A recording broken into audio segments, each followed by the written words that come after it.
Mama,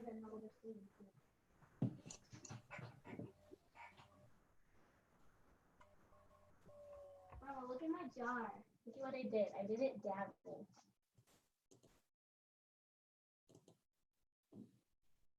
Coach Vogel, I already made you a co-host for today. So awesome, you can go brother. ahead and you can share your screen if you want to. Okay. Let me get some stuff figured out here. Oh, no worries.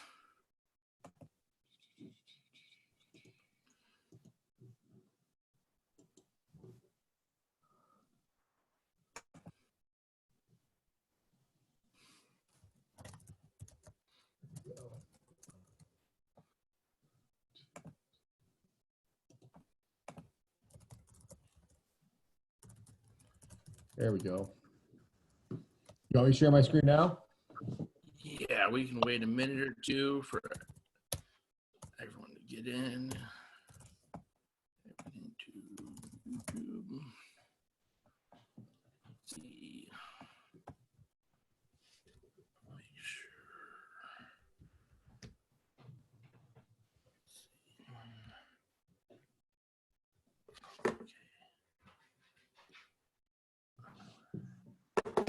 All right. Coach, go ahead. I just want to say thank you for your time. I appreciate it. Obviously, you and I have been going back and forth, whether it was me trying to get down there or whatnot, but I do appreciate it. And then today with all this, kind of like usual, lucky to have people that kind of see the vision that I've been able to create and extend it a little bit more. So, you know, along the lines of rack performance, gym aware, flex stronger, simply faster, and Vertimax, it's nice to know that I'm doing things and, you know, it's zero cost to everyone. And I don't get shit from this, nor do I want anything, because that's not the point I've wanted to kind of go on. So it's, you know, it's nice for people to share like yourself. I know I've asked you questions in the past, so I appreciate it. And if people do want to visit those sponsors, please feel free. I don't have any promo codes or anything, so that's down the line for everyone. So I appreciate it, Coach, and it is all yours for the taking. You want me to start, Bryce, or is the other guy going to go? You are going to go. I'm going first? Yes, sir. Okay. All right.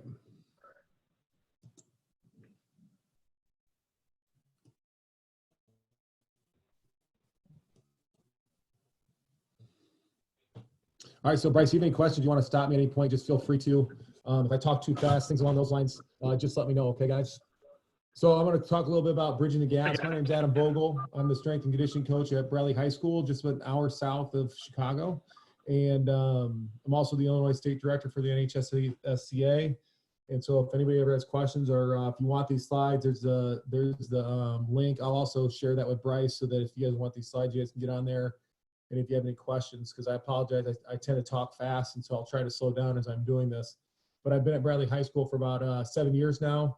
I love being there. We're a 7A school in football, 3A in everything else, which means we have about 2,100 students in our enrollment, and roughly half of them participate in athletics and things along those lines.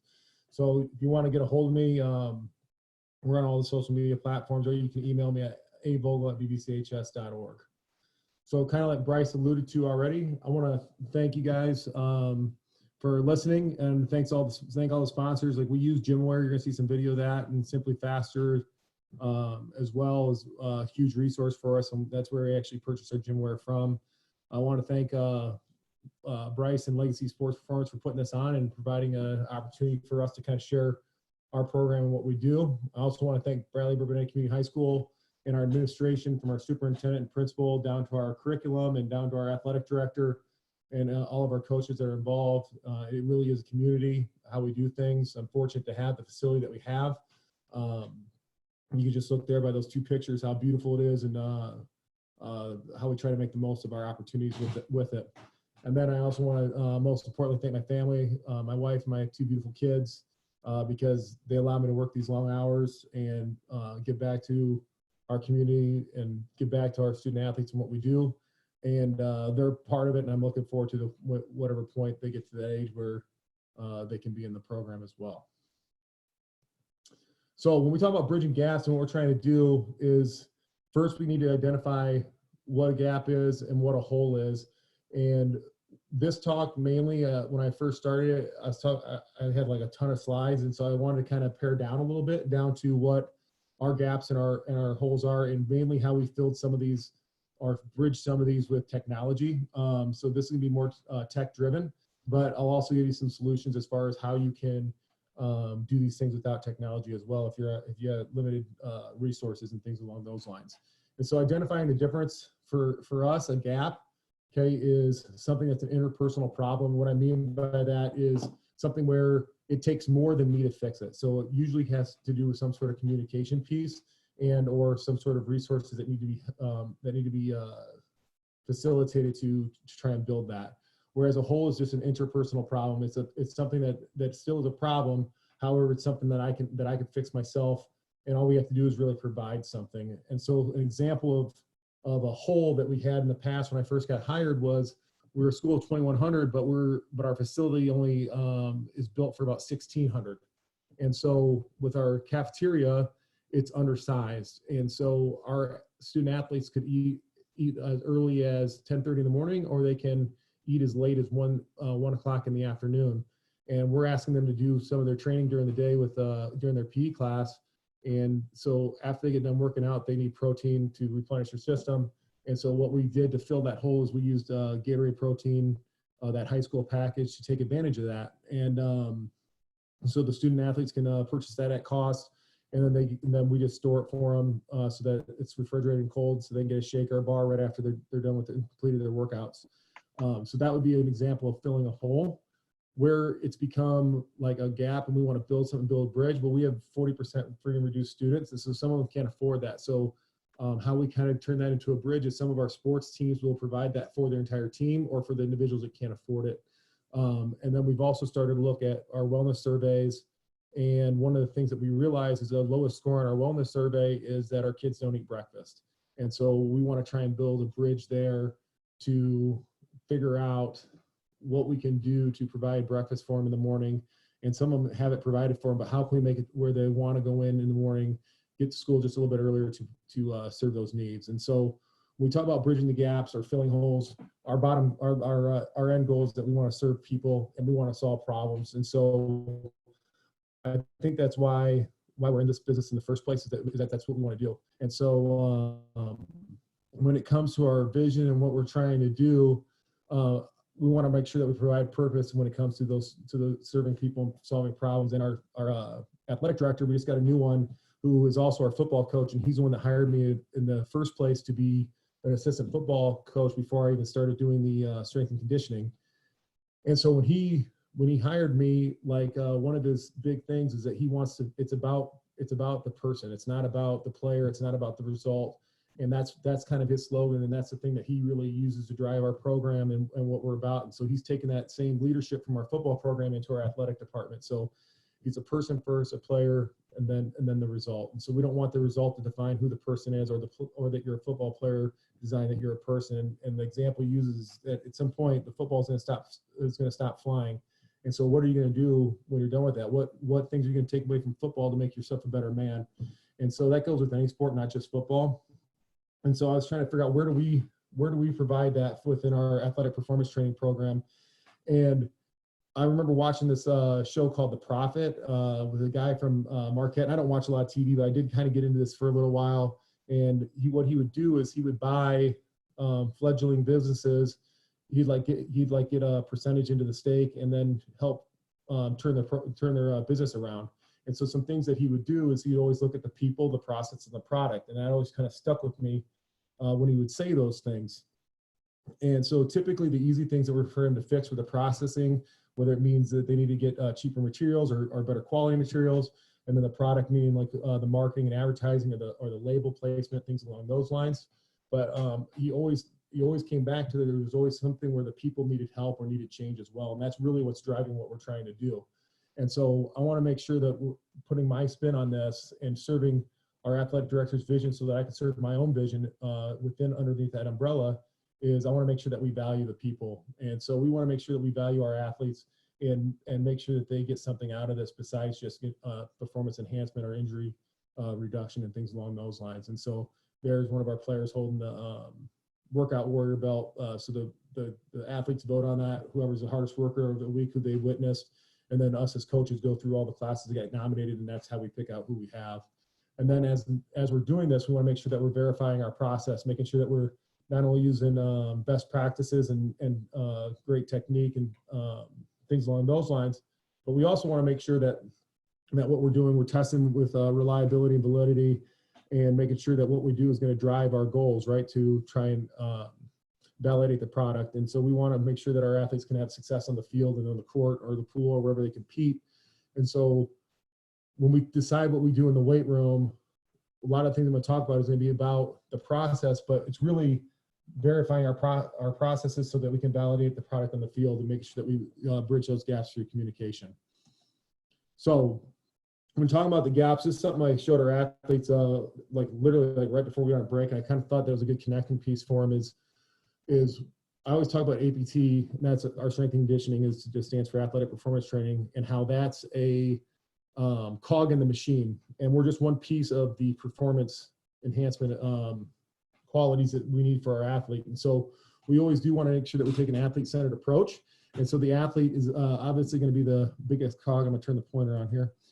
So he's always going to be the biggest cog, or she's going to be the biggest cog. But that's what we're trying to drive, and that's what we're trying to move.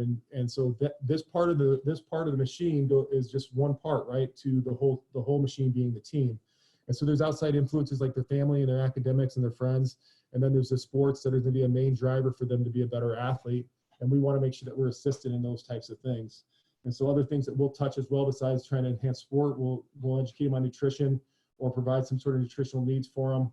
We'll also make sure that we take care, try and work with their hydration, educate them on sleep and recovery and things along those lines. And then I also got the athletic training staff in there, and they're very important and vital in us bridging those gaps, because really the end all be all goes through them when it comes to whether or not the athlete is ready to play or not, if they get injured or go through anything like that. And so that's why I got a gauge on there for theirs, because they're going to tell me, they're my barometer. They're going to tell me what is going on with our injuries and things along those lines. So one of the things that I wanted to really make sure I did when I got there was make sure that I had a good relationship with our athletic training staff. We have two great athletic trainers. One worked with the Packers for 2 years, and the other, she's great. She worked at the NAIA level. And so they got good perspective on what we're trying to do and helping our athletes not only in high school, but when they get to college, so that they're ready for the rigors of the next level. And so they're my Bible. They're the law. So whatever they say goes. So if they say upper body only, or if they say this kid needs 2 days off, or this kid needs to do these rehab exercises and we're going to take him out of axial loading or whatever, we're going to do that. And so it's not about me. It's not about the exercises that I pick or that we decide to do. It's really about driving what's best for that athlete and remembering that. So we're not going to be married to necessarily any one particular lift, but it's going to help. But we might have lifts that we know that get us our biggest bang for our buck. And so one of the things with bridging that gap with our athletic trainers is knowing what but like I talked about our athletic director, knowing what drives him, knowing what things drive our athletic training staff, and things that drive our athletic training staff nuts is soft tissue injuries.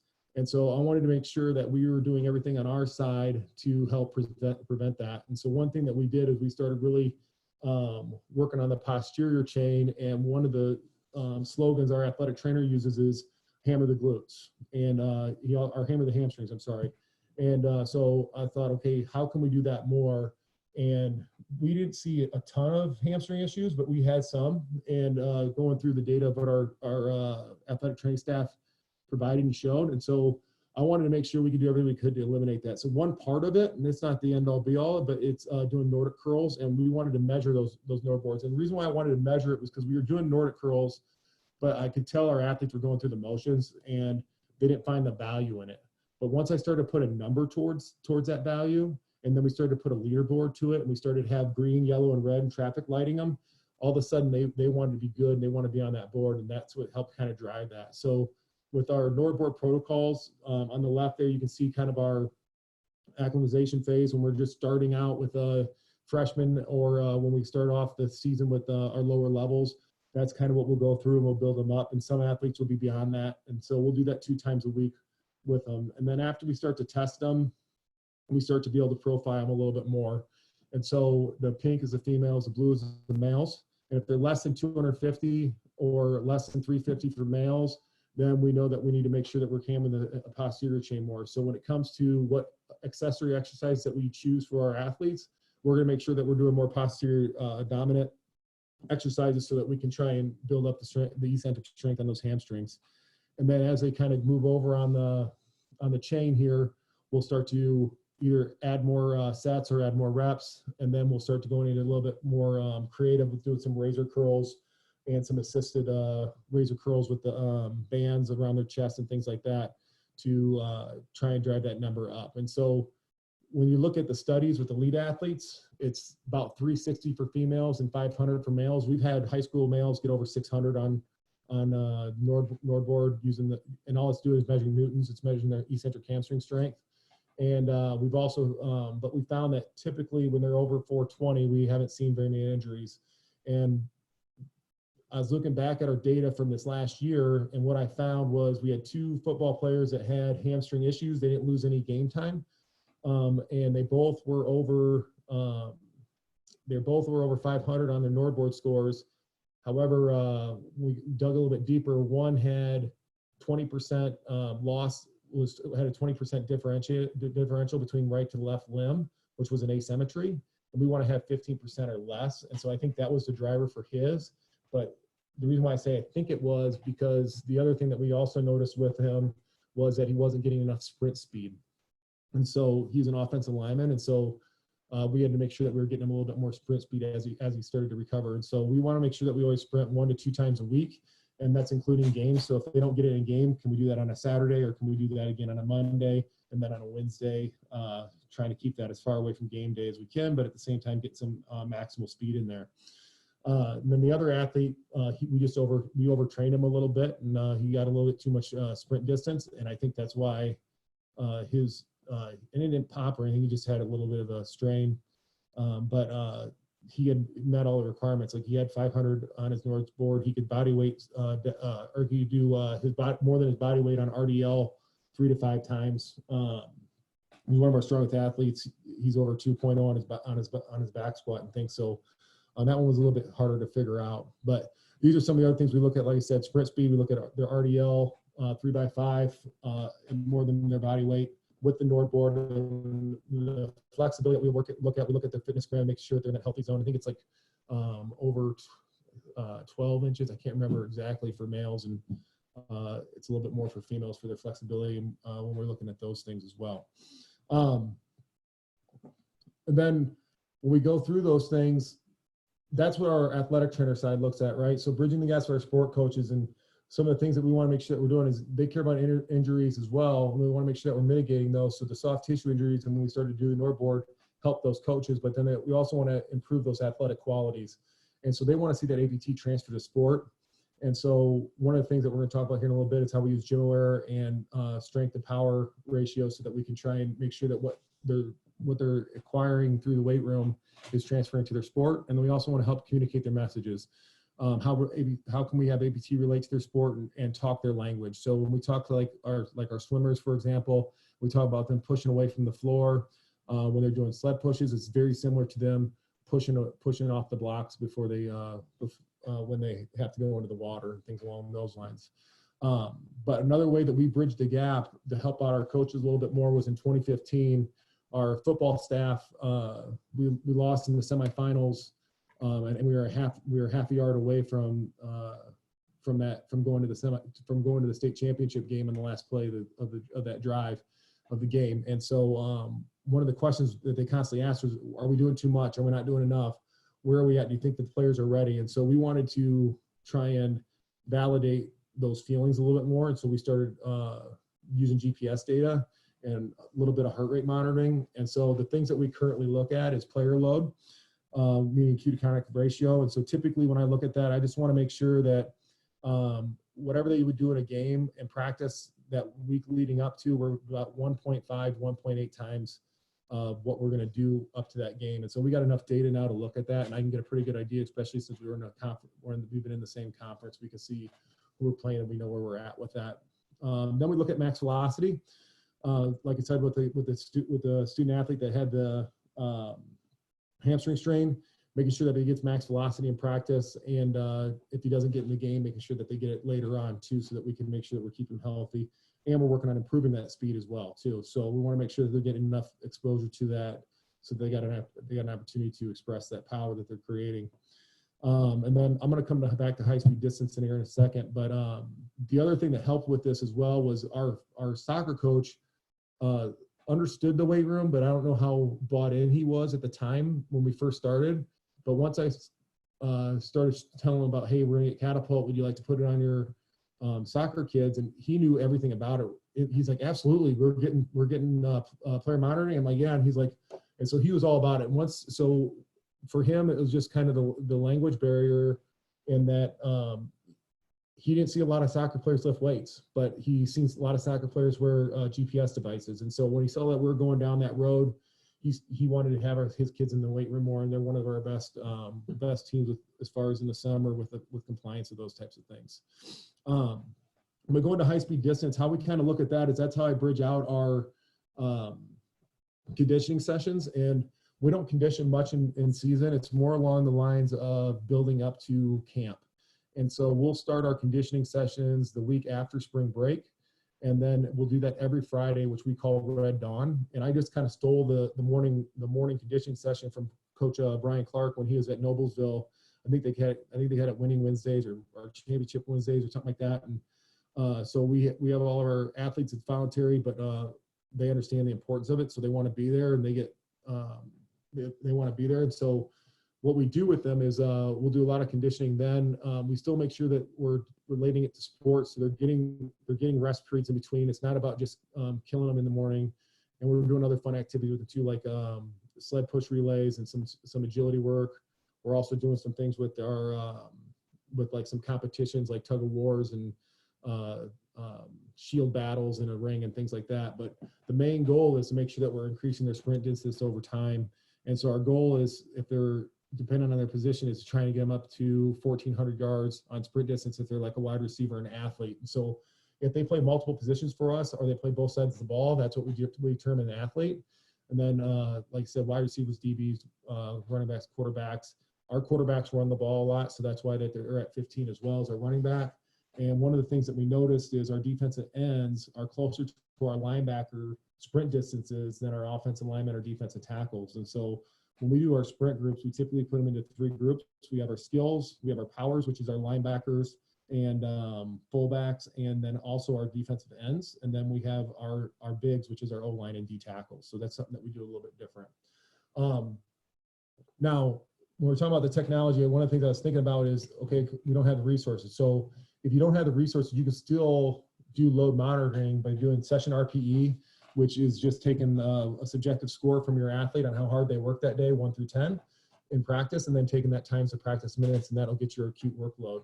And so I put an example there on the right of the screen there for you. And then you can get your chronic workload by taking the sum of your acute workloads, dividing it by the number of sessions, and then you can look at an acute to chronic ratio by dividing that. So the more that they're over 1.0, that's the more you overworked them from what they're used to, and the more that they're under 1.0, that means that you've underworked them from what they're used to. So you can deem whether or not you overworked an athlete, or whether or not you want to cut them back, or were you trying to elicit adaptation by training them a little bit more and things along those lines. I want to mention that too with the NORD board. Going back to that real quick is we measure it because we want to make sure that what we're doing matters. But if you don't have the means of affording a NORD board, you can always just make sure that your athletes can do 2 sets of 6 Nordic curls eccentrically to the floor 1 time a week or 2 times a week, depending on if you think they need more, and if you're seeing hamstring injuries and things like that, along with the RDLs and making sure that you're exposing your athletes to sprinting. And so this kind of goes into some of our programming and what we're trying to do there, and bridging the gaps through our principles and taking a certain perspective about that. And I had the privilege of listening to Jimmy Ratcliffe down in Mattoon, Illinois about 5 or 6 years ago. It was an awesome experience because there was only like 15 or 20 of us down there, and we got to spend about 4.5 hours with him. And he just talked everything strength conditioning and plyometrics and how he did things. And one of the things that he said that stuck with me is that we want to take a systematic approach, not a symptomatic approach. And so I always keep that in mind when I'm designing our training programs. Is when we're doing our systems, we want to make sure that we're being proactive and not prescriptive. So we know what things that we're trying to train them for and elicit out of them, so that we can adapt those things through our program. So we have answers to what we're doing, and we're not just trying to come up with an answer for it. Because I'm not a doctor. I don't want to be a doctor. I want to try and drive change. I want to try and drive our athletes to be better on the court field or where they can perform. So what are the ways we do that? Of course, we want them to be able to move properly through great technique and have those movement patterns down. And once we establish our base, we're going to start to implement percentages. And then after that, we're going to start to adjust with velocity, meaning meters per second.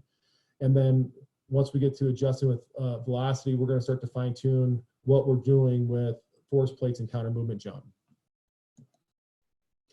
So one hole that I wanted to make sure I filled when I was looking at my perspectives of my principles is our goals have always been mitigate injury and enhance performance and use LTAD or create a lifelong health and wellness for our student athletes after they're just done with high school. And I think that's everybody's goal. And so I don't want to be vanilla with what I'm doing. I think that if that isn't necessarily a goal anymore for me, I think that's best practice. That's something that I need to always do and make sure that we're always doing with our student athletes. And so when I talk to our student athletes about what we're trying to do in the weight room, we have our own formula that we use, and that's proficiency plus efficiency plus consistency equals resiliency. And what we mean by that is I want them to be proficient in their movements. Okay, I want them to be technically sound with what they do, and then I want them to be efficient at it. I want them to be able to do that as fast as they can and with fluidity. And if they're proficient and efficient, I want to see that they can do that proficient technical aspect as efficiently as possible, as many times as possible. And so I want them to be consistent with it. And so one of the things that we have on our walls is master consistency, because I want to know that they can do these things over and over again, because when they're asked to do them in a game or in a competition, they got that opportunity to be able to express that, whatever they've acquired. And so when we talk about that consistency, I always go back to the Ray Lewis quote that talks about anybody can do something one time, but great people can do things over and over again. And so that's really what we talk about with our athletes. And I want them to be resilient. So that's how we're going to build toughness, is that we're going to work on this daily, and it's not going to be, it's never going to really be finished. It's kind of always going to be a goal, and we're going to always have levels that we can continue through there. And that's probably one of the reasons why I like being at Bradley Bourbannais High School, because we're the Boilermakers, and that really goes down to what my two new goals have become. Is I want our athletes to leave knowing that they're tough and they understand how work ethic. So we use old school principles. We do Olympic lifts, we do power lifts. We're very basic with our sprint and our jump progressions, but I also want to be smart and ingenuitive. And what I mean by that is Boilermakers are also engineers, right? And so we're going to give them the data that we're going to teach them how to make decisions off of, so they can understand what they're doing when they're training.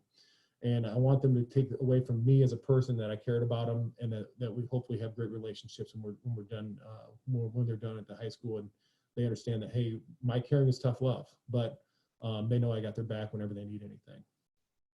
And so when trying to bridge this gap with our student athletes and what they're trying to see, is I wanted to make sure that that they understood all the things that we're doing. And so I wanted to put our program into a page. And so this was a real challenge for me. It took me about 6-7 months to figure this out, but we finally landed, and I feel really good about where we're at with this. And there's stuff that I stole from other guys. Like I stole some stuff from the Ospreys rugby league, or rugby team. And there's some other things as well, but really it comes down to this, and it's our athletic performance training program. And we have the slogans that we use and what those mean to us, building our own language and our own culture within what we do. So our student athletes understand what it means when we say boiler up and hammer down, and what it means to carry the hammer. But then when it comes to what we're doing in the weight room, they all get classified into these 5 different emphases. So we got movement, we have strength, we have power, we have speed, and we have capacity. And so we're doing all these things at almost every training session. So we're always doing movement. We're always making sure that we're technically sound with those things. We're doing some sort of strength work. We're doing some sort of power work, speed work, and we're building capacity over what we're doing. However, we're going to emphasize one thing over the others depending on where they're at within their training program. So if they're an incoming freshman, they're going to be in the movement phase, and they're going to be working on sprint mechanics. We're going to be really working on movement patterns and doing simple things really well. And then as they graduate through there, which usually we have a Ascend program as well, which is our junior high program. So they can start as early as 6th grade, and then or they can start as late as coming in the fall of their freshman year. And then typically, depending on where they're at, if let's say they start in the fall, they might not come out of that until January, or if they started earlier, they're usually out sometime between Thanksgiving or early November.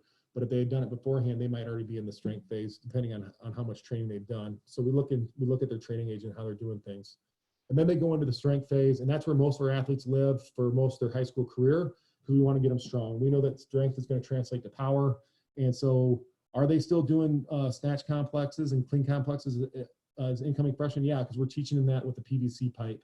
And then we move to the barbell at the later stages of the movement process, and then we start to get into them starting to load with doing snatch and clean variations, and eventually like power snatch and power clean, things along those lines. But then if they get to a certain prerequisites for those strengths, then we'll start to move into power. And then we're always working on speed, flying 10s on Mondays and Tuesdays, and then on Fridays we're always doing flying 20s or 40s.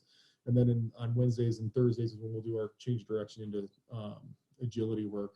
And then you can see at the bottom there, proficiency, efficiency, and consistency. That's going to be our foundation, right? That's our footings of what we're trying to build with what we're doing. So how does this all come together? Progressing through strength. So when we start out with our athletes and they come in, and this comes from Dr. Kilgore, it's on xrex.net, and we have categories for this. It goes by body weight. Okay, and then guys, and so we also have a card for girls as well, and then it basically takes their training age into effect. Now they also have to be proficient with their lift, so when they go to do their 3 RMs on things, if their technique is bad, we're not going to count that lift. So again, our proficiency is always going to override anything else that we're doing. And so typically when they come in after they go through our most of our block 0 stuff, they're at the on-train level, between on-train or right at the novice level. And so that's typically where our first freshmen are. And then hopefully by the end of their freshman year, we got them to the intermediate level. And so when we go through these levels, it's not that we're trying to chase numbers. It's more along the lines of us trying to hit goals, right? And so like, if they don't get there, it's okay. There could be a sophomore in that stage. I got a senior that decided that he wants to go to the military and he never done sports before. And so right now he's in the novice going to intermediate stage right now.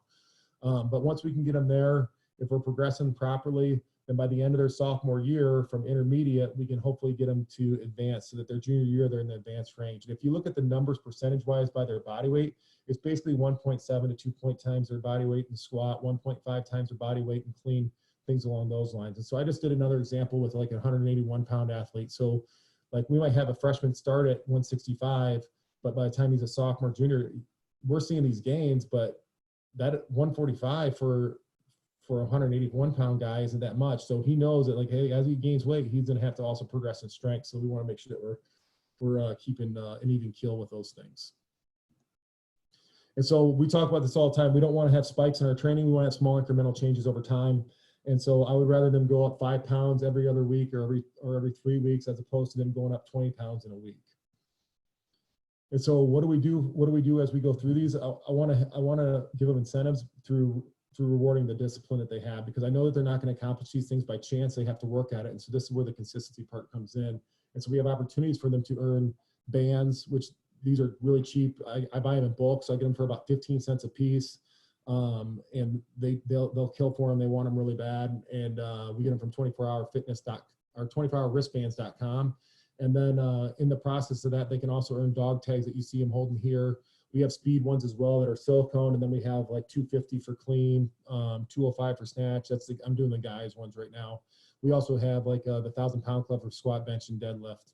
And then you can see, like I showed you, the workout warrior. This is the workout diva, so they can get voted on by their peers to reward their discipline that way as well. And if they're 100% in the summer, they get the opportunity to be on a poster. And so we'll do like a photo shoot with them and do some things that way to also reward their discipline for them sticking out with their training. We also do record boards as well to help drive that, bridging that gap of what we're trying to acquire. And one of the cool things that I thought was kind of interesting with this year was we had one guy clean 300 pounds in the last 2.5 years. And so I was like, why is that? Well, we didn't really have a board for it. So on one of our video boards, I decided to put the 300-pound clean club. And if you look, like this was right before Christmas, at our clean guys, we had 4 guys that were probably going to hit 300 pounds here before the end of the semester, before the end of the spring semester. So I learned that if we don't give our kids a target, they don't know what to hit. So we want to make sure that we're giving them targets and things that is going to drive performance and help them out. And so this is one of the things that has helped that. So we have record boards for our guys and our girls on all of our core lifts and some of our different tests like RSI and things like that. So I'm gonna go a little bit into strength into power and what that looks like. So like we already talked about, they want to be technically sound. And as they're utilizing those strength standards, what happens when they get to 1.7 to 2.0 body weight squat on back squat here? And we got it for front squat as well. I got it for other things that we'll look at. But mainly I use this with back squat or front squat and RSI. And RSI is just reactive strength index. And so this is one of our cross-country athletes. He has a 307 RSI using push band. You can also use contact grids, which are a little bit more accurate, or a force plate, or like a just jump mat. And so we look at their RSI. That's going to tell us what type of spring they kind of have, that for lack of a better word, and their strength and their back squat. And so we're going to use those ratios to determine where they're at with those things. And so what I mean by that, so their RSI score is typically between a 1.5 to a 3. I've had kids that have had as low as like 0.46. But if they're low on the RSI, this is going to drive my plyometric training. So they're going to do basic plyos like snap downs. They might do just regular pogos and keeping it simple. Then when they get to 1.5 to 2.0, that's when we're going to start to progress our plyometrics for them. And so they're going to be doing, they'll be doing box jumps, and they'll still continue to do some pogos, and we'll start to do some depth drops and things along those lines. But then once they get over 2.0, that's when we can get creative with them. We'll start doing some depth jumps. We'll start doing single leg bounds, scissor jumps, things like that. And so that's how we dictate our plyometric training. But then how do we dictate our VBT training with the plyometric training? It kind of goes a combination of the two. So if they have a low back squat but a high RSI, we're going to continue to build that strength. Okay, so we know strength's going to transfer to power. We got to get them strong first. Okay, if they have a low back squat with a low RSI, it means they're bad at both. We're still going to emphasize strength first. But if they have a high back squat and a low RSI, now that's when we're going to start going to power. So once they hit 1.7 or better on their back squat, boom, we're going right to VBT and power training. Now, again, depending on where they're at with their RSI scores, that's going to dictate their plyometric training to help with that.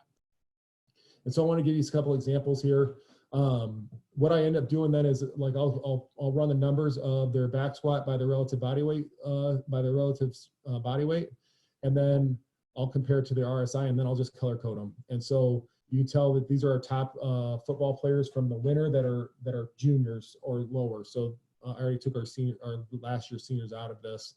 And so you can see their strength numbers here by their body weight, and then you can see their RSI scores. So you can see that these guys are all strong enough for BBT, and then their plyometrics will be dictated by their RSI score.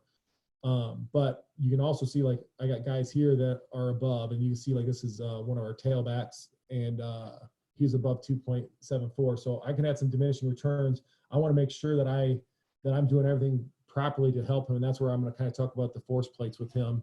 And then you can see another guy, this is Bernardi, and he's a little bit lower, and you can tell when you're comparing them both, like how he's not jumping as high or getting off the ground as quickly as them. We need to work on their technique a little bit. He needs to work on stiffer ankles and things like that. But that's what's going to kind of tell us where they're at with what type of training we want to do with our advanced groups. And so then if you look down here, Henry Hines is an example where he has a high enough RSI, but we still need to work on strength. So he'll still stay in his strength phases, and that's going to be our emphasis with him until he can get his strength up. But once they get their strength up, then they're going into the power phase. And so going over VBT and where we're at with those types of things, you guys have all pretty much probably seen this chart, and I'll kind of go through some of this as far as what we live in pretty much with our athletes on the lower levels is circa max strength. after they get through the movement phase, which I got the next slide to show you that. But we won't measure hypertrophy yet, but I have that in there because it's part of our strength training program. And rarely do we do maximal strength with our high school athletes. They have to be pretty advanced before I'll let them do 1 RMs. Typically, it's a 3 RM, and then we'll do an adjusted max for them when we do those things. So when we're doing this in our training emphasis, when they're in block 0, incoming freshmen, they're going to be doing the 1x20 Dr. Yesse's program. And also when we're talking about this, I'm talking about mean velocity, which I'll get to in a second. But if they're doing intermediate, meaning that once they get past block 0, now they're working on strength. Okay, if they're a freshman or sophomore, they're going to be doing linear block periodization. And so we're going to have a hypertrophy block for 4 weeks with the deload, doing 3 sets of 10, keeping it real simple for all 3 of their training days. And then we're going to do strength for three weeks of 3x5, and then 3 weeks of 3x3. And that's what they're going to be doing during each season, whether they're in season or off season, because we consider our freshmen, sophomores to be our developmental group. They're still doing the other parts of the curve, right? They're still going to get speed strength through doing their cleans and their snatches. They're still going to get their maximal sprint speed in because we do flying 10s once a week and flying 20s once a week. So they're still getting those things. So it's not like we're not doing them, but where's our emphasis at? And for them at that level, it's on strength.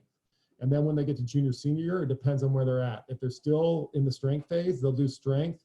On Monday, we'll go to undulating periodization. And so they'll do strength for Mondays and Wednesdays. And then on Fridays, they'll do hypertrophy if they're out of season. If they're in season on their game day, they'll do speed strength. And then our other athletes that are in our advanced group, on Mondays, they'll do strength work, okay, because we want to make sure that we're mitigating injury and keeping them strong. So they're going to do strength work on Mondays, further this out from their games typically. And then on Wednesdays, they'll do their power work. And that's when we're using VBT for 0.75 to 1.0. Typically for us, we do 0.8. And then they'll do 3 sets of 5 on those. And then on our Fridays or our game days, I'm using football because that's my wheelhouse. But all of our athletes, depending on when their game day is, they'll be doing speed strength, going 1.0 or better. And so the lifts that we track are front squat, back squat, speed squats, which is like a quarter squat. And then we'll do Bulgarians or our rear foot elevated split squats. We'll do bench, incline, and trap bar deadlifts. That's the things that we'll track with them. And right now, we're just giving them feedback with it. We're trying to drive the intent. And so, again, this is mean velocity. So we're looking at the average velocity over the whole concentric phase of like a bench press going out, okay, or like on the upward phase of a squat. And so here's some examples of that going on. Right here, we got some circuit strength. So this would be like a Monday. And like, depending on what block we're in, they might be either doing back squats or benches, depending on that for their max strength phase. And then I'll start showing, for lack of time, if they're doing strength speed, this would be like a Wednesday going 0.8 to 1.0 meters per second. And this is speed strength. He's supposed to be going over 1.0. I think he hits about half of them fast enough for his Bulgarian squats where he's doing those. And then we're going to adjust with, we're going to also adjust. So we're driving intent when they're seeing the feedback on the video screens, on the iPads, on the racks, but we're also going to adjust with meters per second. And so that'll also dictate whether or not they need to go heavier or lighter with what they're doing.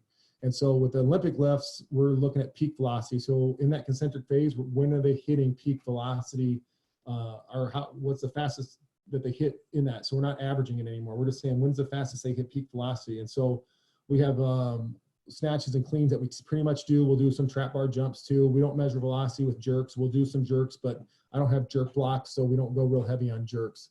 And so instead, when we're doing our snatch, we'll do hang, snatch, pull. We'll do pull from the floor, snatch, pull from the floor. We'll do hang snatch, and we'll do power snatch, and then same with clean. And then with some of our athletes are mobile enough to do regular clean, but most of them do power clean. And so when we're in our training phases, we'll do 0.85 to 2.0 meters for snatch, 1.35 to 1.50 for clean. And then if we're in a technique phase, we'll speed that up a little bit. Or when they're doing Olympic lifts on game days, we'll have them be doing technique there so that they understand that, like, hey, we're not trying to kill them on game days, but we're still trying to elicit adaptation through speed strength. Which that drives us into the next stage. So I showed you the slide with the 2 athletes that also had 2 times their body weight for squats and a high RSI.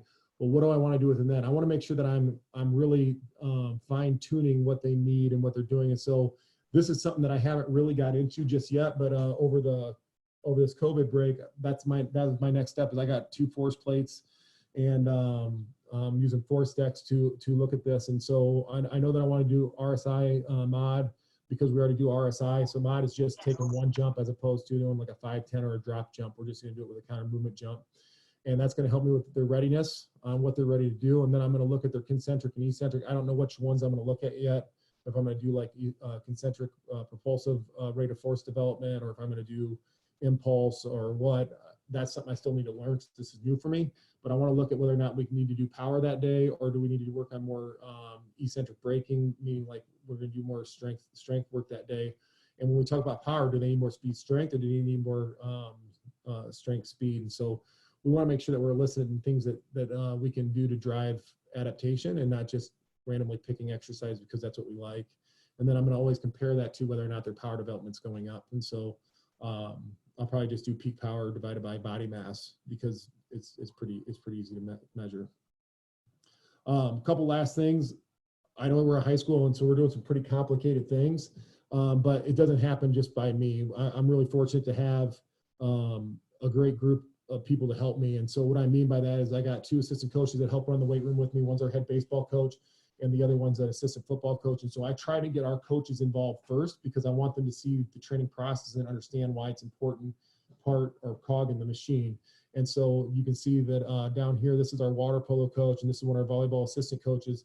They help with like our send groups. And so whenever I can get them in, I try to get them in to help them. And then we also have another level of interns that we get from Olivet, which is about a half a mile down the road from where our high school is. And so they'll come and observe us training 1 or 2 times a year. And then that's my chance to talk to these students about possibly being interns for us and doing internship programs, so I can have more eyes in the weight room, more help. And then one of the most valuable things that I have is our athleters, and that's our students. So we have students that want to come after school and just help with the data and help with coaching our athletes as well. And so they'll come after school to do our lower levels, and then during the day, I can slip out 2 kids per class period that can help me during their study halls. And so we can have people in there, so like I don't have to take time away to do all this testing. So like when they're doing their RSI, or they're doing chin-ups, or they're doing vertical jumps and things like that, they just pull them outside of their training for about a minute, and then they go right back into their training. So that's how we kind of can do so much with such limited time and resources. Another gap I wanted to talk about too is, even though I talked about a lot of data and a lot of technology and how we use it, I also wanted to talk about how we bridge the gaps with finishers, and we want to make things fun, right? So we do tug of war, sled races, kettlebell, tic-tac-toes, and all kinds of things at the end of the session. It only takes us about 2 to 4 minutes to do that. And so I make sure I make time to remember that they're kids and they're in high school and they want to have fun. And so I thought that this would be kind of cool to share. One of the things we added about 2 years ago was Moss wrestling, and the kids love it. And so on the right corner here, I got how you can make it with lumber with this downtime, and it's not hard to make. It's pretty cheap overall. I do suggest buying 2x10s or 2x12s. I bought 2x8s because I was cheap, and you can see how their foot's kind of hanging over, and the kids love doing it. You can see them doing Moss wrestling, trying to pull them over the board or get them to let go of the grip. And so that's just something kind of cool as a finisher if you want to add something new to add to your program and kind of bridge the gap of having fun. This is a great one that they have a lot of fun with, and they want to compete with their friends with. That's pretty much all I got. If you have questions, hit me with them. When it comes to the Nord board, how do you end up finding? Obviously, how did you find the Nord board, and without that, how would you actually end up programming without that kind of, I'd say, data or technology? Right. So the first part, how we came about it was when we were in our conference. We're in the SWSC, which is a pretty tough conference in the state of Illinois. I was trying to figure, and we had teams dropping out of our conference because it was tough. And so we're one of the small schools in our conference. And so I wanted to figure out what other schools have done the same things to, our programs have done things to overcome the lack of athletes in their building. And so what we came across was with the Olympics, with the Australians, and how they use sports science to make sure that they keep their athletes healthy. And so we want to try and keep them available as possible. And we also want to try to push them to that line. And so that's where I came across Vol Performance and Nordboard was when I found Catapult. I started looking a little bit deeper at other programs. And that's when I saw GymAware and what Missouri was doing with GymAware. And then I kind of fell across Vol Performance. And I reached out to them and just said, hey, if you're ever in the area, I'd love to see what you guys have and what you're doing. And so they brought one by, and after I saw it and I got the chance to use it, I'm like, I have to have this because, and the reason why I thought that I had to have it was because our athletes weren't taking Nordic curls seriously. And so that's why I wanted to use it. Yeah. Right. And so we only Nordic test them seasonally. Okay. So they get tested on the Nordboard about 4 times a year. So they do like it because there's a leaderboard for it. But typically we're just doing our 2 sets of 6 to 8 and getting that in 2 times a week. Right. So it doesn't take a lot of time, and it's something that we can do too right after the warm up. Yeah. And then along with GymAware is obviously with them being one of the sponsors, for people that are looking for it or coaches, they do have the ability with their new company called Flex Stronger. Basically same premise, but the cost is a heck of a lot cheaper. I think it's about half the price. Oh, it's less than that. It's so GymAware costs about $2,200. Yep. And Flex costs about $500. Yeah. So it's same platform. You get to see all the data. It has its own app as well. I'm excited to get mine. I know we have a couple questions on I think it was Cody. I can't read. Yeah. From CC. Can you explain the difference between speed strength versus strength speed? Yeah, so strength speed means that we're focusing on strength over speed, right? So the bar velocity is going to be a little bit less. So the velocity of the bar is about 0.8 to 1.0 meters per second, which is typically about 65 to 75% of their max. So if you're using percentages to see that, so it is a little bit slower, but it's still in that power range. It's on the strength side of power, whereas speed strength means that, hey, it's a little bit faster. So the speed overcomes the strength phase a little bit more. And so that's 1.0 to 1.3 meters per second, which is typically somewhere between 40 to 65% of your max. And so like when it feels really light, like warm-ups, that's typically speed strength, whereas strength speed is typically a little bit heavier, where it feels like, hey, that's a pretty good set. And I probably could have done probably 2, maybe 3 more is typically when you're looking at like RPE with that, training RPE. Another way that I try to do it with our athletes too is I tell them, hey, look, I want to hear the bar jingle. So I know that like one of the things I found is that the bar jingles, like that little like ching ching, like when you lock out like on a bench or at the top phase of a squat, that's typically strength speed. Whereas it's going to be a little bit faster than that when it's speed strength. So again, the technology is going to be what's going to be what helps really define that. But one of the things I didn't want to do with this presentation is like, hey, you can still do Nordic curls and say, hey, look, I want to see 2 sets of 6 from you, Nordic curls, and you don't need a Nordboard for that. Same with using session RPE and practice minutes to check out their workloads for Catapult. And then with GymAware, if I'm doing strength speed, I just want to hear that bar jingle. So is it as accurate? Not at all, but is it at least going to give you the intent and external feedback so that they can get better at what they're trying to do?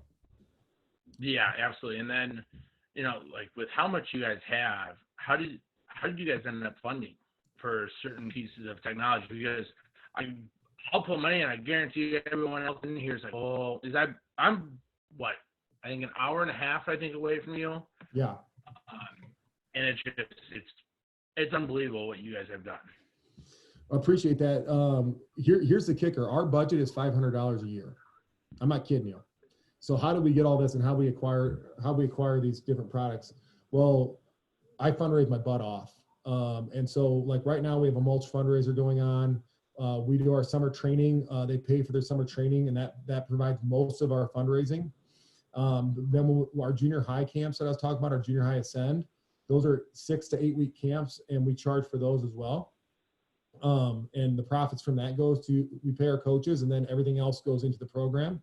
And then we also do car wash sales in the summer that they can do, so they can get shirts and bandanas and things like that by selling mulch and selling those fundraisers. And then we also do season tickets for our football games, so that we do a reserve seating so they can have, so that we have the seats already up there, kind of like you see it like Illinois or Northwestern. We have those same IMG seats that are there, and then they're stuck into the bleachers, and so they just get a lanyard and a pass that they wear. They get once they pay, they get to keep that, and so they can go up there and they get seats right on the 50-yard line, basically reserved. They don't have to come early and put blankets down and wrap duct tape around it and all that stuff. And then in regards to how you got to this point, like what made you start, monitoring, whether it was the load, just, velocity, all those things, like what actually got you to this point? Yeah, it was kind of a combination of things. I hate to use the term asking questions, but it was like, hey, look, I know that I can get my guys strong. Like I showed you at 300-pound club. I got 8 guys in the last 7 years at 300 pound. I had four guys that were close now. And having guys strong is one thing. But I wanted to change. I wanted to change the scoreboard, right? I wanted to influence the performance. And so everybody's had that guy that can squat like 500 pounds but can't play a lick of football. Well, why is that? So that's how I got down those roads. Well, what are guys doing to change that? Well, like you start reading what Brian Mann's doing with when he was at Missouri, and Pat Ivey when he was there. You're like, hey, they're winning the SEC, and everybody said they weren't going to, And so you just kind of go down those rabbit holes to figure that out. And so when with the, like, a lot of the stuff is from Australia, and I guess that's maybe why it drove me there, because I knew that we were a smaller school than every school in our conference. And how does Australia compete in the Olympics year in and year out? And they're one of the smaller populations compared to like the US or China or UK and things like that. Yep. Oh yeah. And then when it comes to for some younger kids, can you, I'd say briefly explain why block zero is so important to you? Yeah. It doesn't matter if they have bad technique, and Brian Mann did that with his study too, going back to him with when he saw that guys were cleaning heavy amounts of weights, but they weren't going up on their vertical. And so their power wasn't going up because they weren't moving the bar fast enough, right? And so the same thing goes with our technique and things. I want to be sound. I don't want to get them hurt in the weight room. And we have very few injuries in the weight room. I think we're like our biggest injury in the weight room is kids smashing their fingers putting the dumbbells back. But when we go through those block zero and those movement patterns, one of the things that we've done too that helps our athletes is we have our junior and senior athletes help out that junior high program. And one of the things I always tell them is, hey, will you tell them why technique is so important? Because they understand that the reason why they can't clean 250 or the reason why they can't squat 355 or 400 is typically because it comes down to their technique, right? Is it lack of ankle mobility? Is it lack of core strength? Whatever it might be. And they're like, man, I wish I would have really listened to what you said, coach, about the technique. And so we'll always go back and revisit that too. So every time we come back from semester, or when we start the summer up, we'll spend a week to 2 weeks going back through some of the block zero stuff, not quite as in depth as we do with our incoming freshmen, but we still go back to some of those things because we want to make sure that we're establishing proper movement patterns from the get-go every time we come back from a break. Yeah, absolutely. And there's so many people that are going towards that, and I think all of us on here can probably, assume that, every kid wants to chase a weight. Yeah. It is part of it. I get it. And it's one of the conversations that, is extremely important in strength and conditioning today. As much as people want to flirt with their egos in the sense of lifting, getting kids to understand the process essentially, and, essentially with what you've done, having the validity to back everything up, having the structure behind everything. I think it's beyond important, and especially how you structured everything, with the technique to how you engage everyone in the training platform. I can't remember when you go from movement to strength to power to speed. Yeah. And being able to have certain essentially benchmarks where kids can understand where they need to be, but at the same time, knowing that, it's not the end all be all, kind of like you said with the 500-pound squat. I've ran into, I don't know how many kids that, the strongest kids in the room, but yet they can't play a lick of football or any other sport. And, it's just understanding how to apply it. So the way you structure it is unbelievable. I love it. I know he says from Bill Wilharms, do you have a powerlifting team at your school? Right now we do not. That's something that we talked about possibly doing. We're going to possibly do it this spring, but definitely probably next year. The reason why we don't though is in the past when we talked with our um, previous athletic directors, we didn't have a powerlifting team or a weightlifting team because we wanted to make sure that we're influencing their sports. Okay, so we didn't want to take that away. So I don't want kids to not go out for a spring sport because they want to be on the powerlifting team, right? So our whole drive and our purpose, right, is to help elicit better athletes for the IHSA sports that they play. Now, with the new AD, we talked about where it's a person first. I'd like to find a balance where they can still, if they play spring sport, but I want to be a part of a powerlifting team, do that. Because I think it's important for them to compete if they're out of season, but also if they're in season, they want to have an opportunity to do that because they work so hard in the weight room. Those are things that they would have the opportunity to see that they never got to before. And I know that like we have the IHSPL who does a fantastic job. And so that would be the route that I go when we're ready to do that. All right, we'll do, I know I got one more question from earlier. What is the program sets and softwares that you use? Whether it's I think you guys use Team Builder? Yeah, so for our strength software, we use Team Builder. For all the things that I went through, they all have their own platform. So we don't have everything going to an AMS right now. And I would like to, but like you said, with money, you're talking about another $2,500 or more. And so that's something that I always reevaluate our software every 2 years. So like next year, we'll look at our strength software and we'll look at our AMS, whether or not we want to go down those roads. Because I'm getting to the point where I want some of this stuff to talk. I want to be able to push in the GymAware API into what we're doing. And I haven't done that, even though GymAware and Team Builder can do that. I haven't done that. I haven't paid for that yet, but that's something I'm thinking about possibly doing so that I can. So that's why I said, like right now with especially the VBT, we're driving intent. We're not necessarily doing velocity-based training. You know what I mean?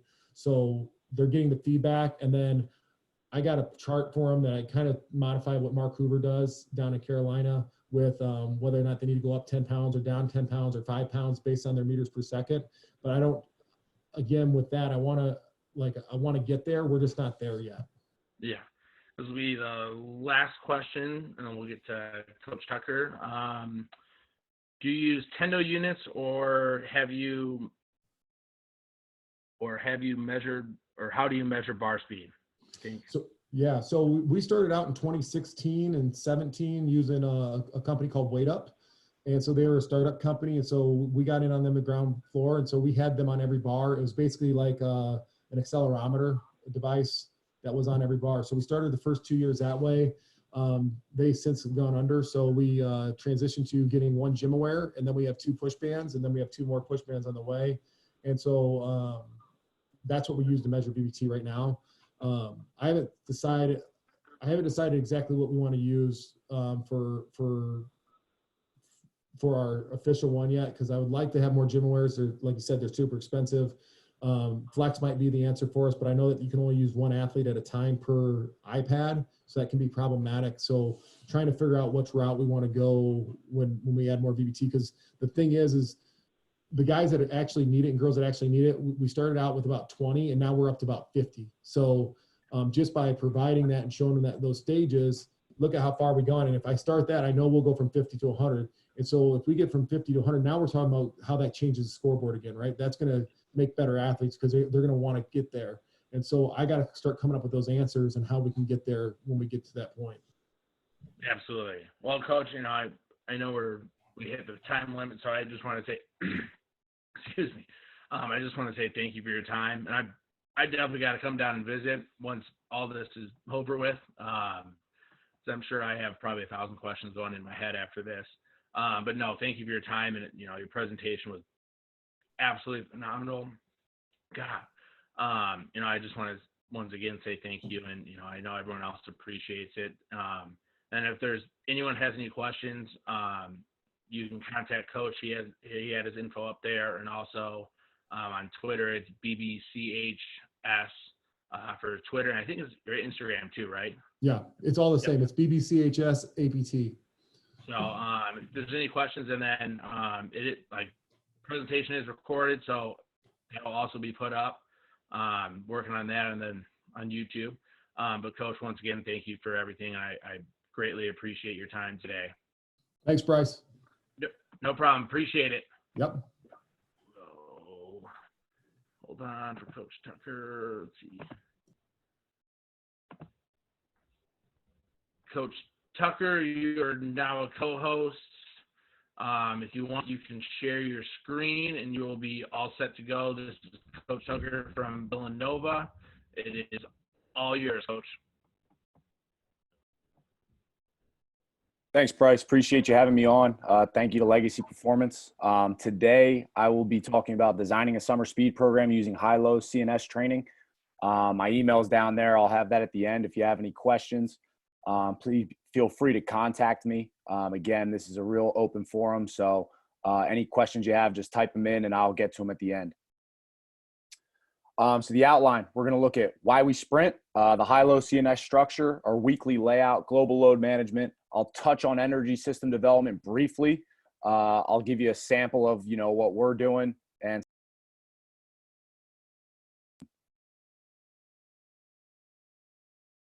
okay, why do we sprint?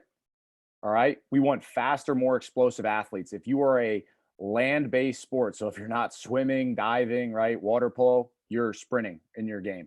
Enhance overall athleticism. It's the most maximal intensity, max stimulus, top end motor recruitment, coordination, sports specific thing you can do. We want to reduce the risk of injury.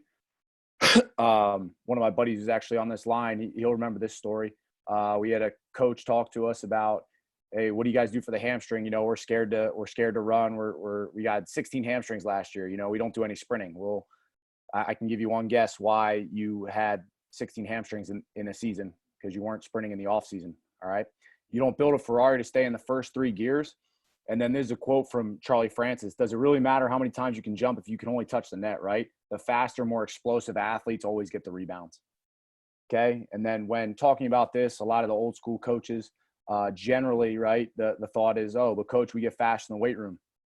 Okay. And this is a typical look at the force velocity curve, right? Max end strength up top, 90 to 100%.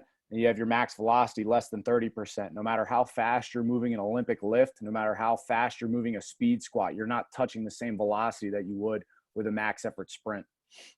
All right. And then the other old school ideology, right? But you can't teach speed. Okay. Here are 2 of the fastest men in the history of the world, right? And we see their numbers consistently going down. All right. So if we can get the top 0.001% to improve their speed, I think we can do it at the high school collegiate level as well. All right. Increasing the speed reserve. This is a picture, from Derek Hansen, right?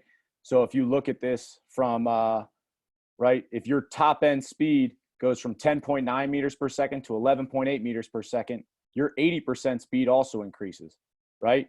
So you're able to ultimately increase your submax range of running, which results in less fatigue, obviously, okay? And you have that increased ceiling, as I just mentioned, okay? The fitness fatigue. So if you are the guy who's running at 10.9 meters per second, my guy who's at 11.8 meters per second could be around 90% and still be touching your 100%, okay? So the athletes with the most horsepower are the ones that are ultimately able to, I'm going to get a water. The athletes with the most horsepower are obviously the ones that are going to get the ball first. Okay. This is taken from Ken Clark. So we have a top end speed acceleration profile. All right. So how does max V affect your acceleration? All right. So if you have a 20 meter at 3.2 meters per second or 20 meter at 3.1, this is taken from the 2016 NFL Combine. Okay. So you got a guy whose top speed is 10 meters per second and a guy whose top speed is at 9.5. And we see how that affects, obviously, their speed throughout the first 20 meters as well. So, a lot of coaches will ask, does everybody need to sprint? And here's some not from this past draft, but the draft prior. Here's some annotation on the NFL linemen, right? So these are the 6 of the top 7 guys or 5 of the top 6 guys drafted, and they all had the fastest 40 times, right? They're in the top 7.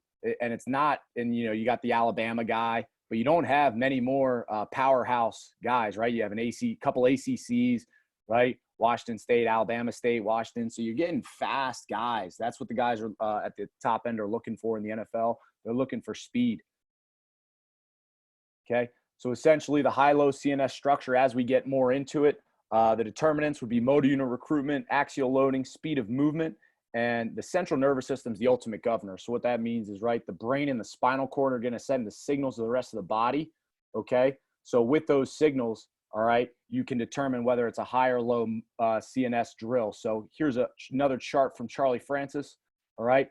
And this is strictly for motor unit recruitment. Okay. So you see the top end, the 100%, the 95%, the 90%. You have the clean, the snatch, the jerk, max sprints, explosive med balls, plyometrics, things that have high end motor unit recruitment, right? And you look towards the bottom here. You have isolated supplementary lifts, something potentially like a dumbbell row or bicep curl, right? Stuff that's not entirely too taxing from a motor unit recruitment standpoint.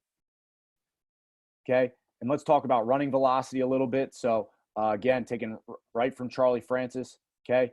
We emphasize 95 to 100% of your best time. So that's the high CNS, right? The low CNS would be less than 75%. And the medium is where a lot of time is spent nowadays. Okay. But unfortunately, it's too slow to be specific to training objectives, but also too high to recover from adequately. All right. So this is your traditional gassers, your 300s, your mat drills, and your 110s. These live here. Right. And the game is played up here. So we got to ask ourselves, are we preparing our athletes for the game? Okay. So some attributes of these high-low CNS days. So a high CNS day, right, will tax the entire organism, increase alactic output, increase top end qualities. You're essentially trying to increase the ceiling, right? You're trying to go for the top end quality, the sprint, power, strength, speed. Okay. While the low CNS days prime you for them, right? These are supplementary days. Okay. We can work on aerobic capacity. We can do some extensive field work. We can do some extensive lifting. All right. But ultimately the high CNS days are our money days. Those are the days that we're really going to work for. Okay. Right. And all this high-low CNS structure is fundamentally is don't have a couple high days in a row, right? Give yourself time in between those money days, right? And supplement it with a low intensity, low CNS training day in order to prime yourself for that next high day. Okay. So just some, obviously some of the stuff I touched on earlier. Okay. I put an asterisk next to Olympic lifts because I wanted to mention, I think coaches get married to an exercise. And I think Olympic lifts are often at the crux of debate. And ultimately, we as coaches should chase adaptation. We shouldn't chase an exercise. We shouldn't be married to an exercise. So we should look at adaptation. What adaptation am I trying to get with this exercise? All right. Is there another way we can do that? Instead of Olympic lifts, can I throw a med ball? Instead of Olympic lifts, can I sprint? Right? If you want an Olympic lift in your program, that's great. But have a reason why, and ultimately, what adaptation are you trying to elicit? Okay, ultimately, exercise selection, volume, and intensity all play a role, whether it's high, low CNS. So this is a non-CNS training schedule, right? You see these models kind of all over the country. I know I did this, my first job, and this is, linear lateral, right? Linear Monday, lateral Tuesday, linear Thursday, lateral Friday. Well, we talked about the brain and the spinal cord send all the signals to the body, and it's the ultimate governor. Those parts of your body determine this as stress. It doesn't know the difference between a max effort 20-yard burst and a max effort 5-10-5, right? It's still 20 yards and it's still max effort. Okay, so from an intensity standpoint, they're both considered high CNS. All right, so people will ask, what if we trained high every day? You get more high training days, but is your ability to increase those alactic output and increase that top end ceiling, or is it diminished by not being primed from the low CNS drill work? Is your body in an optimum state? And then ultimately you're putting yourself at a risk of injury, right? When you have a couple high days in a row, the tissues will tense up. You won't be as fluid and rhythmic during your top end quality work. All right. So I think that it's very crucial in order to optimize your training to obviously present and lay it out like a high-low model. So right here it is kind of bunched together in the high-low model, right? Monday will be a low day, maybe some aerobic capacity and tempos. And this is just an example layout, right? This is one of, couple hundred different variations, right? Wednesday, low recovery modalities. Thursday, low, maybe some extensive field work. And this is all field work, no lifts in this model yet. Max velocity, explosive jumps, and then change of direction. So again, our high days are primed by these low CNS days. We have a low CNS day starting on Monday because that's Sunday off. You don't know what those guys are doing. Some people argue, yeah, we'll do max velocity on Monday because it's when they're freshest. Well, I'd argue that, they just went and had some adult beverages Saturday and Sunday, didn't get a ton of sleep, right? Their muscles aren't in an optimum state from a motor recruitment standpoint, right? Or neurologically, you need to prep them in order to fire optimally. Okay. This is a quote by Tony Holler. Don't let tomorrow be ruined by today. So that's kind of like if you had a couple high days in a row, back to back to back, are you ruining tomorrow's work from the day prior? And this is the second layout, right? You have acceleration, med ball throws, change direction, right? But then you have Tuesday, aerobic capacity, extensive field work. Wednesday, max velocity, explosive jumps. Okay. Thursday, aerobic capacity, tempos. Friday, change direction, ACell work capacity, right? We'll always put work, if we're going to do any alactic capacity stuff, we'll always do that on Friday. That'll also be our more volume oriented day in the weight room to give them those 48 hours to recover.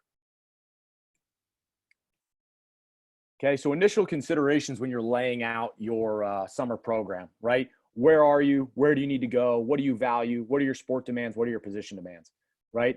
Because people will get a program and they'll be like, oh, I got this from insert really good school or insert really good NFL team. Well, it's like, who are those athletes? How long do they have? You have to have a reason why for everything. So I think that's important. So this is a vertical integration model by Charlie.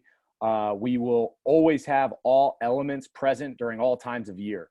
Okay. So all that will fluctuate is the volume. So the intensity will stay high.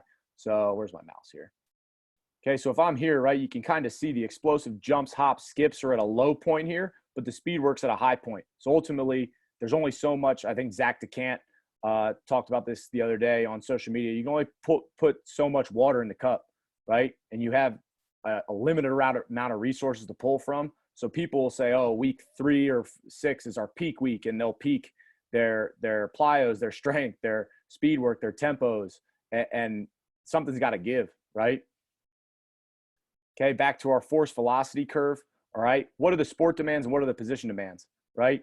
The max strength end of the continuum is always, you're always biased towards that as a strength and conditioning community, unfortunately. And I think we're trying to start shifting the model to a little more athletic performance oriented, okay? But the game is played down here, right?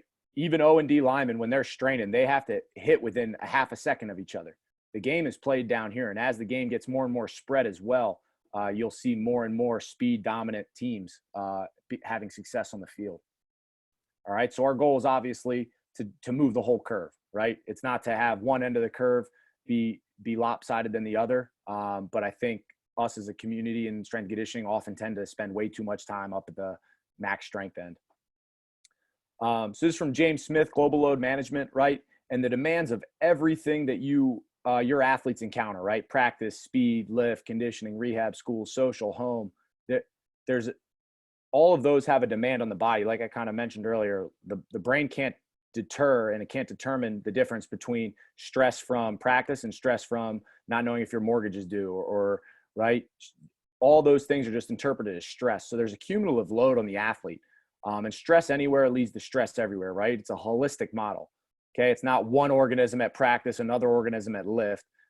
It's one organism, all this stress is occurring on. So that's stuff that we have to, take in hand here when we are programming for speed. I'll try and be brief with energy system training. I think this is very important. So conditioning is to bring something into a desired state of use, right? Football conditioning is to develop the body's energy pathway using the sport of football. Okay. So ultimately the question we have to ask ourselves is, do all of these training demands, right? Training demands, practice demands, game demands, right? Optimally prepare our athlete for the demands of the following. Okay. Does training prepare us for practice? Does practice prepare us for games? Okay. And people will tend to take an arbitrary number and say, oh, well, we're going to start here for training. And ultimately, you have to reverse engineer the sport, right? The game demands right? We have to look at and analyze the game to understand what we have to do in practice. And then we have to understand what we have to accomplish in practice in order to, how do we prepare for practice? And reverse engineer the sport is kind of a buzzword being thrown around right now on some of the social media platforms. I know Eric Corum and Kier and DeMarco and those guys, talk to them. They're big on it right now, but ultimately it's just preparing the athlete for what they're going to face, right? Does your training prepare them for practice? Does practice prepare them for the game? Okay, so the energy pathways used in football, right? It is an alactic aerobic sport, right? Each play is 4 to 6 seconds, all right? And then you have time in between to recover, okay? So I just mentioned this, right? Average play, 5 to 6 seconds. And then obviously there's some variation, right? If you go play North Dakota State or Iowa, right, you're going to get the huddle and the longer rest. But if you're playing Villanova, right, we're going to have up tempo. We're going to be on the ball. So there's a variation within that, but ultimately it's an alactic aerobic sport. Okay. So the first play obviously is the most alactic because no energy system is mutually exclusive. They're all present at all times. Right. But then the aerobic system comes more and more into play every single snap. Right. So if you have a longer and longer drive, the aerobic system is going to be coming more and more into play. And ultimately, I'll say one more thing. And then the robustness of our aerobic system will also help us between drives, between quarters as well, in order to increase that alactic threshold and increase the alactic build up back up. So we're able to utilize that energy source. Okay. So ultimately we have to look at the game first, right? So breakdown of college football. Average time per play, 4 to 6 seconds. Average plays per drive is 6. Average drives per game is 12. So ultimately college football is 12 6-play drives, right? 72 snaps. And each snap has 25 seconds in between, right? And then you obviously have your quarters in between as well. So there's a lot of rest time here, okay? You say maybe 3 per quarter, 3 drives, right? 3, 6, 9, 12. You got 3 drives per quarter and then a big break in between again. Okay, so in between each drive is roughly 10 minutes as well, okay? So now where does this energy system development training come in play? I don't know. 5 300s would be right, 25 and back 6 times, or 50 and back 3 times. Okay, gassers 53 yards and back 106 yards, or 10 110s at an intensive sprint, maybe with 30 seconds rest. And I just don't see the validity in a 4 to 6 second burst and the justification of a 50-second 300-yard shuttle in order to get us prepared for this. So here's just a simple layout of how we'd go about programming some things with the bigs. This is by no means a massive list of what we do, but this is a very simplistic layout. So on a low day, right, you got extensive hops, extensive med ball throws, maybe some grappling, stuff to prime you for Tuesday. Talking with Dan Paff, this is something that changed my philosophy a little bit, is that he doesn't love a lot of tempos the day before, a high-end sprint day, because he thinks even though it's aerobic in nature and extensive, that the lower body musculature still may be slightly affected. So we definitely have taken that into account, right? But the theme of the day here is push. Stu McMillan always talks about themes of the day, right? An acceleration dominant day, which would be a quad dominant, push dominant day, right? So we do a strength dominant plyo, right? A broad jump, right? Something with similar shin angles, okay? A quad dominant med ball throw and some change of direction. This is June. In June, we'll emphasize change of direction. In July, we'll emphasize agility more. And I'll kind of get into that later, the difference between change of direction and agility. Wednesday's a low day for us, often a off day. So we'll have, voluntary training, or guys will come in on their own, do some footwork or some just extensive strength circuit. We'll always do extra recovery and mobility on those days. Thursday, right? Indy grappling, our bigs. We do like an 80-20 split, roughly like 80% grappling or shoulder prep, 20% aerobic tempos. All right. And then we have an aerobic strength circuit following. Okay. Friday's a money day, right? This is the top end day that we're looking for. Top end. Okay. So we have our max velocity sprinting, our elastic plyos, right? Our post chain dominant med ball throw and change direction. Just a point here with the bigs, you obviously take into account the volume when it comes to bigs and skill and their sprinting. So their bigs aren't obviously touching the same amount of volume. Then we'll go to July here. Okay. So this is our, 5-day layout with 3 high days instead of 2. But the themes are very similar, right?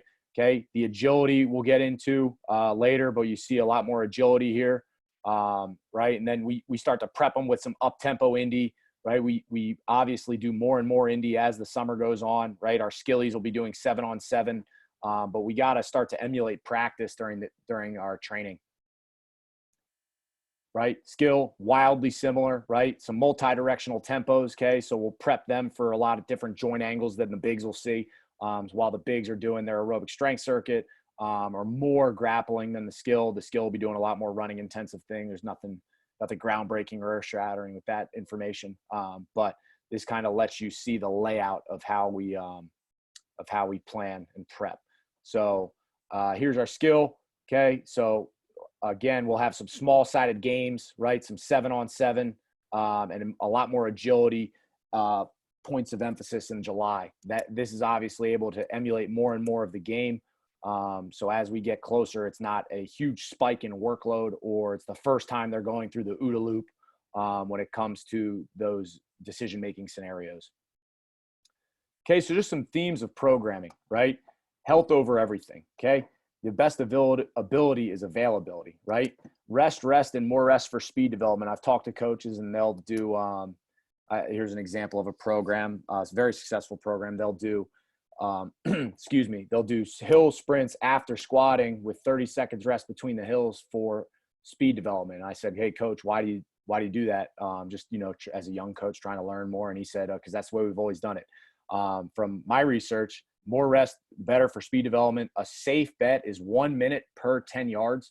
So this is always something that we look to utilize in our training when we're doing speed or alactic power development. When we get to alactic capacity, we'll touch on that before camp a little bit. It's a different story. Minimum effective dose, right? You don't need to run 10 50s in order to elicit an adaptation. Run as many 50s as you need to elicit an adaptation. Run as many 20s as you need with the bigs, and get out of there. You do not need to run 10 or 8 or 12 reps. More is not always better. Vary the stimulus, law of accommodation. So again, the body will adapt to what you place on it. So you obviously need to continue to vary the stimuli in response to that. And the kids love sprinting against each other, right? Like they want to prove they're the fastest guy in the room. They want to prove that they're beating their buddies. So we do a ton of competitions. Just some more programming themes, because obviously I want you guys to take away from this is not our program and how we do things, but how can we all improve our programs, because our program's by no means perfect, and I'm always looking to improve it.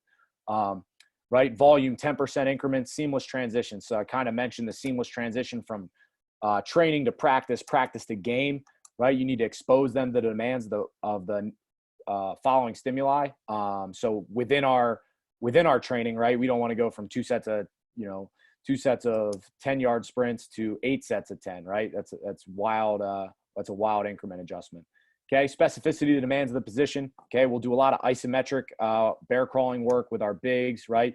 A lot more pillar stability, a lot more shoulder grappling stuff with them in order to, because that's what their sport is, right? The O-line, people who don't believe in sport specificity, I just disagree with, because ultimately they're playing a different sport, right? A big has to hit a big 5 second within 1 second of each other, and then they have to O-lineman has to get really good at pushing somebody 5 yards. So let's get really good at that. There's no need for you to run gassers, right? I don't think there's a need for anybody to run gassers, but the skilly, right? A DB needs to backpedal 20, turn his hips, open up, get off the hash, and burst 20. So those are different sports. We got to prepare them for the demands of that sport. Okay. So reactivity, we very little use cone drills. So this is the change direction versus agility mantra. I think there's an upcoming slide on that. Speed of movement. A lot of times you see coaches, they're go, go, go. And I'm a victim of this as well sometimes. You can't execute a new movement at 100% in a competitive environment under high stress, right? You can't execute that movement well. There's a lot of coaches, myself included, who have fallen victim to that. Like, okay, this is what we got. It's new. Go, go, go, go. And it's like, wait, what are we doing? Like, there's a learning process and a learning curve. So we always teach, execute, and then dominate. So we're always trying to increase the stress on them, increase the competition as their movement competency dictates it. And then the program's fluid, right? You program out a month and you see there's 9 pulled hamstrings. Oh, we got to stick to the card. No, you don't, right? You can adjust the card. So there's always adjustments going on, right? You plan, okay, their technique looks good. I wasn't sure how how they react to this stimuli. Oh, they did really well. Like, let's keep progressing. Oh, they look like crap. Let's back it off a little bit. So here's the COD versus agility, right? So we ultimately use change direction for structural and tissue demand, right?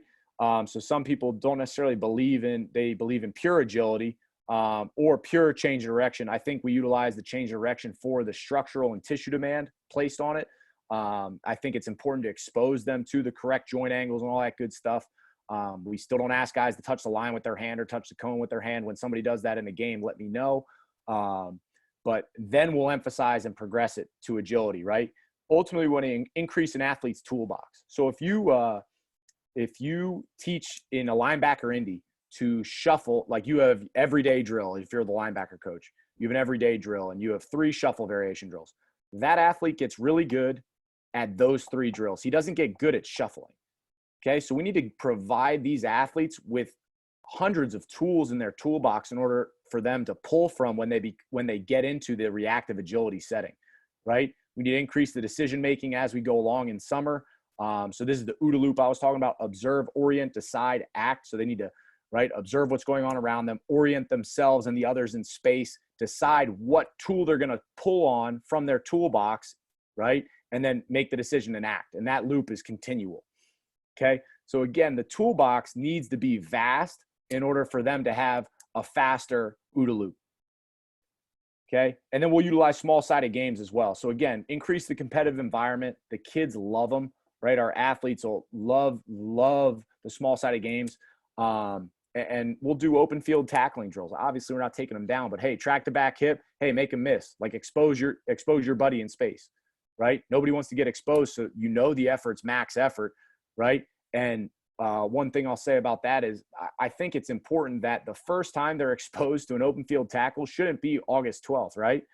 It shouldn't be the second week of camp. Like, we need to expose them to those demands so they can be executed well mid-August, right?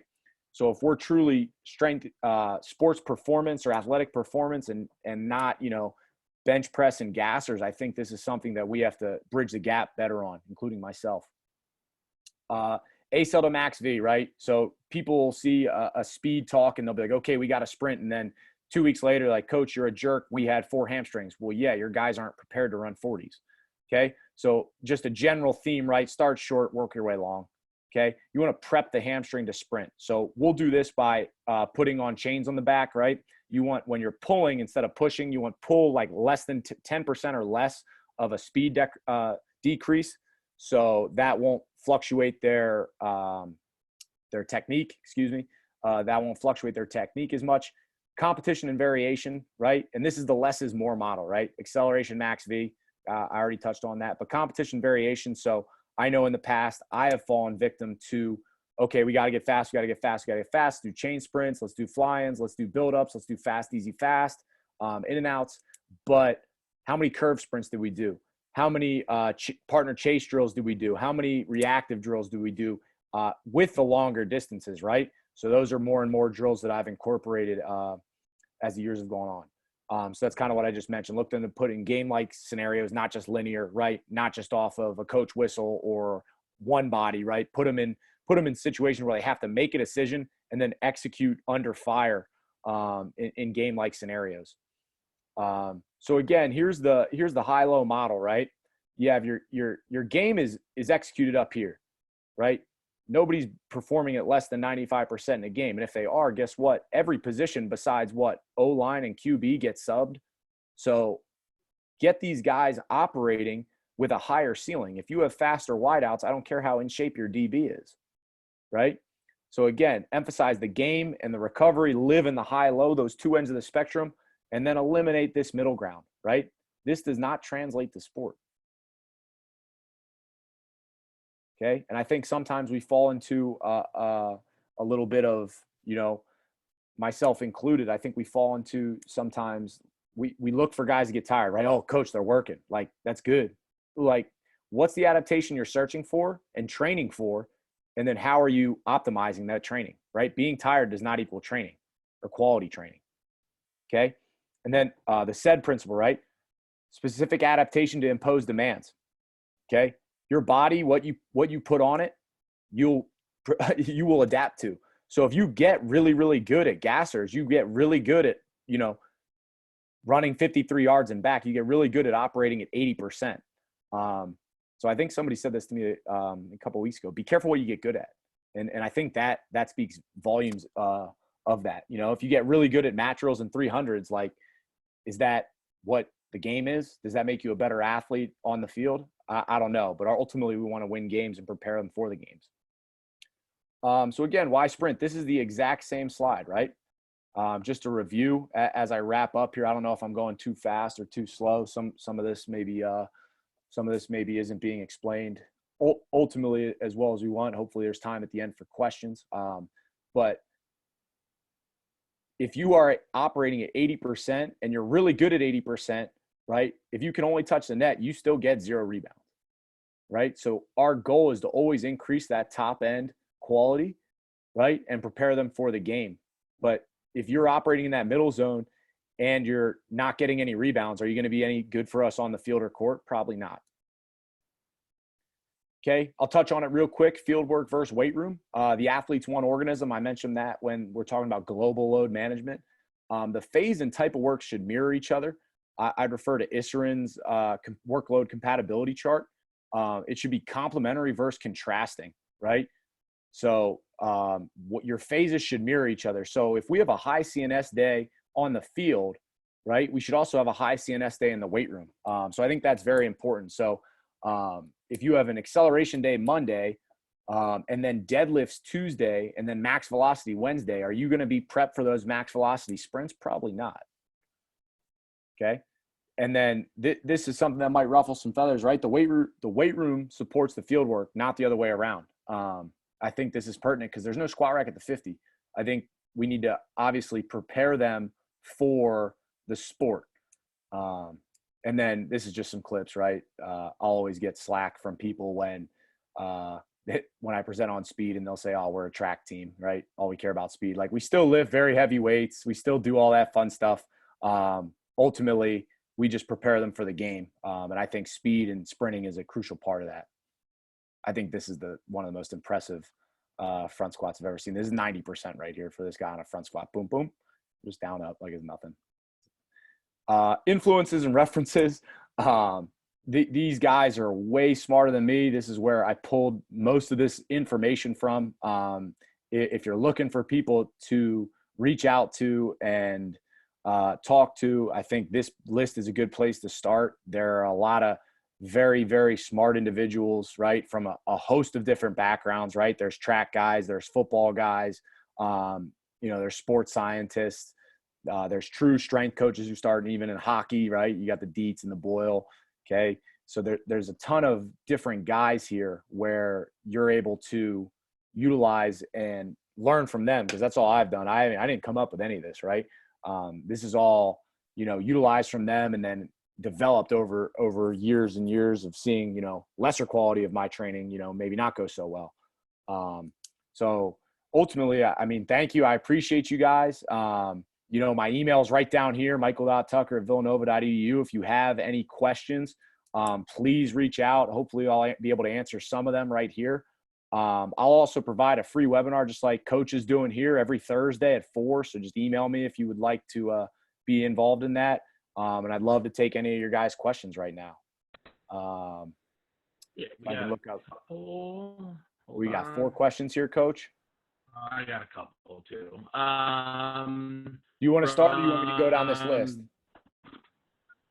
Yeah, you can go down the list. That's okay. Exactly what I was going to do.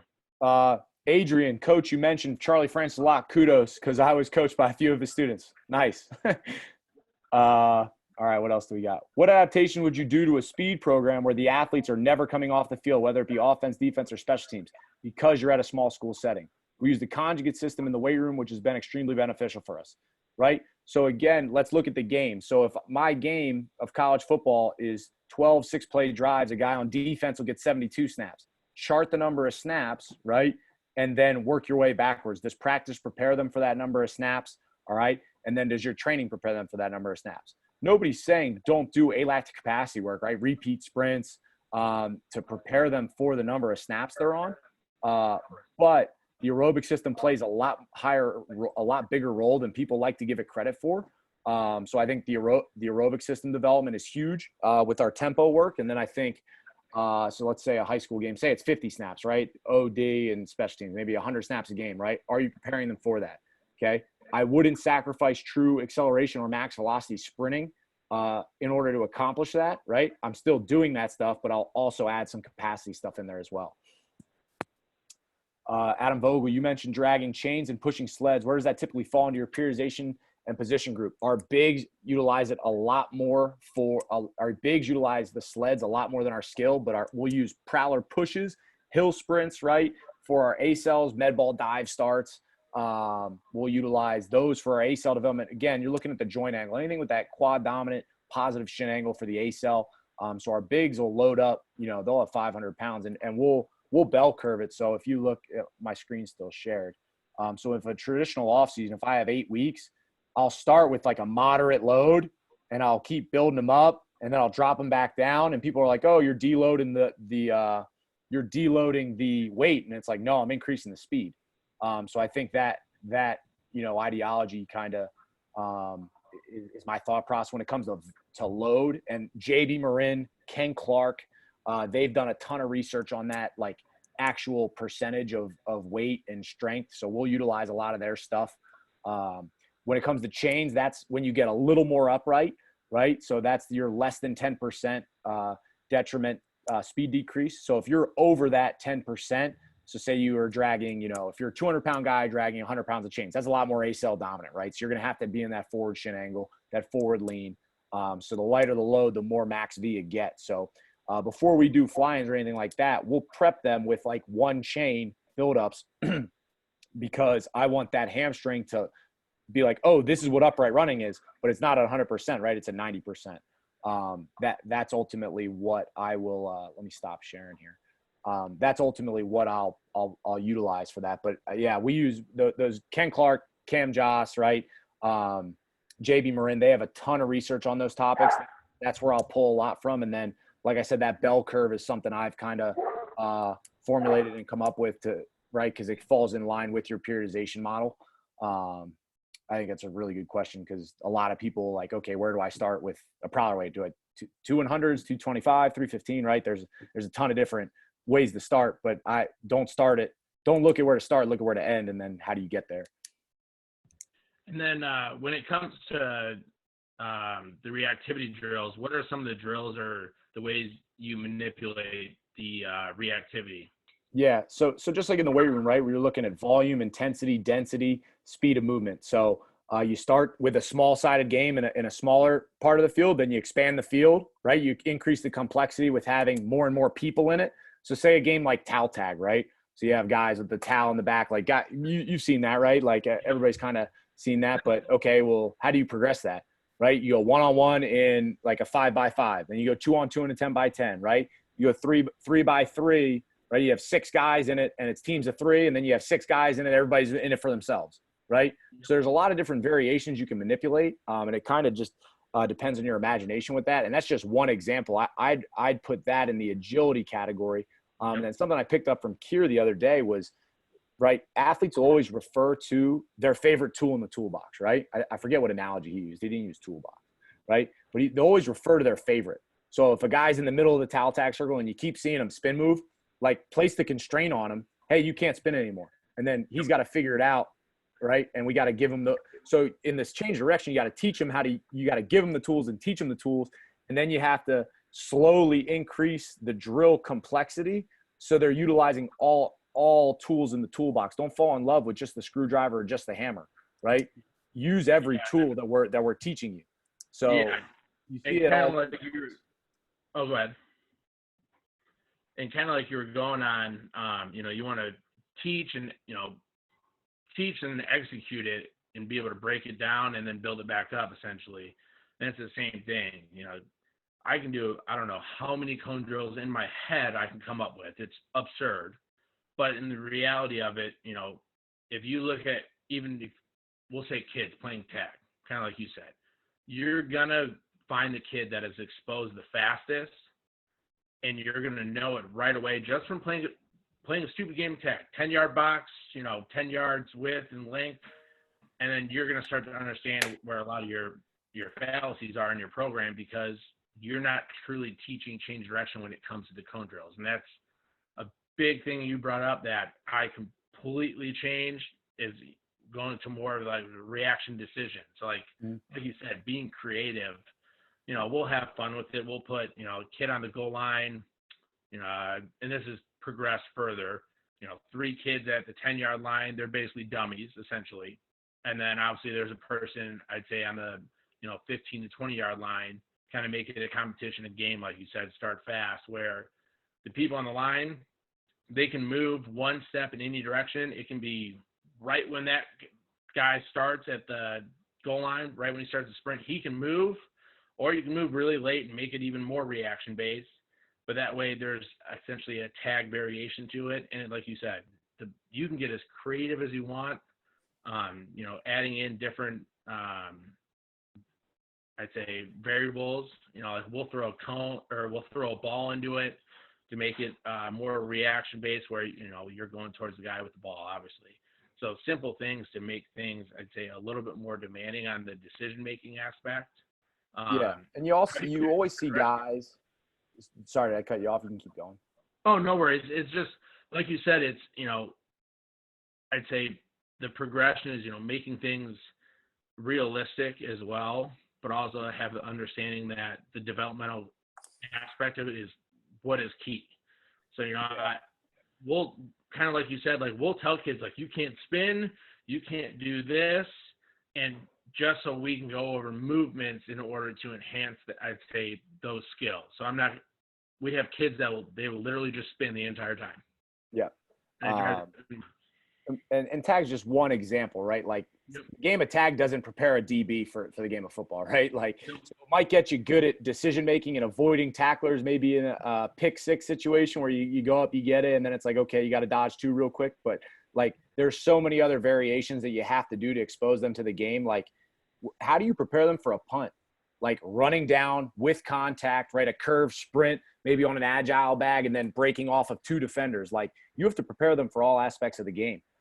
So that's one thing I'll note about tag. I know we're touching on it a lot, but tag is like very like one dimensional. Like there's so many other things. And then you always see guys who quote unquote have stiff hips, right? God, you just can't get in and out of his break. Well, whose fault is that, coach? Like it's not his fault. Maybe his decision making is slow, right? And it's causing him to have the slow down and have the stiff hips. We got another question here, but that was something I wanted to touch on. Pulling tires or sleds to increase work capacity on a lower CNS day. That's like Louis Simmons, West Side Barbell does that all the time, right? He'll strap a couple hundred on and just tell a guy to walk for a half hour. We use percentages on this with the loads. We also use wheelbarrow pushes. What is your opinion on those? We do not run with them. We walk. Yeah. I mean, that's like general work, GPP work capacity stuff. Louis Simmons, West Side, DeFranco, they've had huge success with that. As long as your kid, I think that they're wildly useful if your kids are accommodated to them, right? Like if you have a 9th grader or a 17-year-old freshman in a college setting who's never done a prowler drag, and you have him go do 500 yards, like he's going to be smoked the next day, right? So I think that the medicine, right, can either be poison or it can be medicine, right? Like it depends on the description and the dose. Yeah. Okay. So you can either help or hurt with those low CNS workouts. And, I've been a victim to that. But yeah, no, I love those for work capacity. I just think the dosing's got to be right for whatever athlete it is. No, I agree. I'm sure we were all the same way, when everyone, I'd say not when everyone starts, when people start, whether it's a business or a school, people love the, parents and kids in general, I hear it all the time, I want our kid to be, ghost-like coming out. And it's like, what exactly is that going to do in the long run? Mm-hmm. And every time it's, well, it's going to make them tougher. It's like, I get it, but there's 150 million different ways I can go about this, and I can make them better in the long run. I can smoke a kid in 10 minutes. I'm sure all of us can. Mm-hmm. They make you tired with a fly swatter, doesn't get you better at football. Yep. And like to your mental toughness piece, while I have the mic here, like toughness is task specific. So if you believe, right, that 300s are preparing you for 100,000 people screaming at you, you're wrong. I think there's a military guy in the crowd who'll appreciate this, right? When you jump out of a plane, this is taken straight from Eric Corum in a recent talk he had, right? There's a big stress response, right?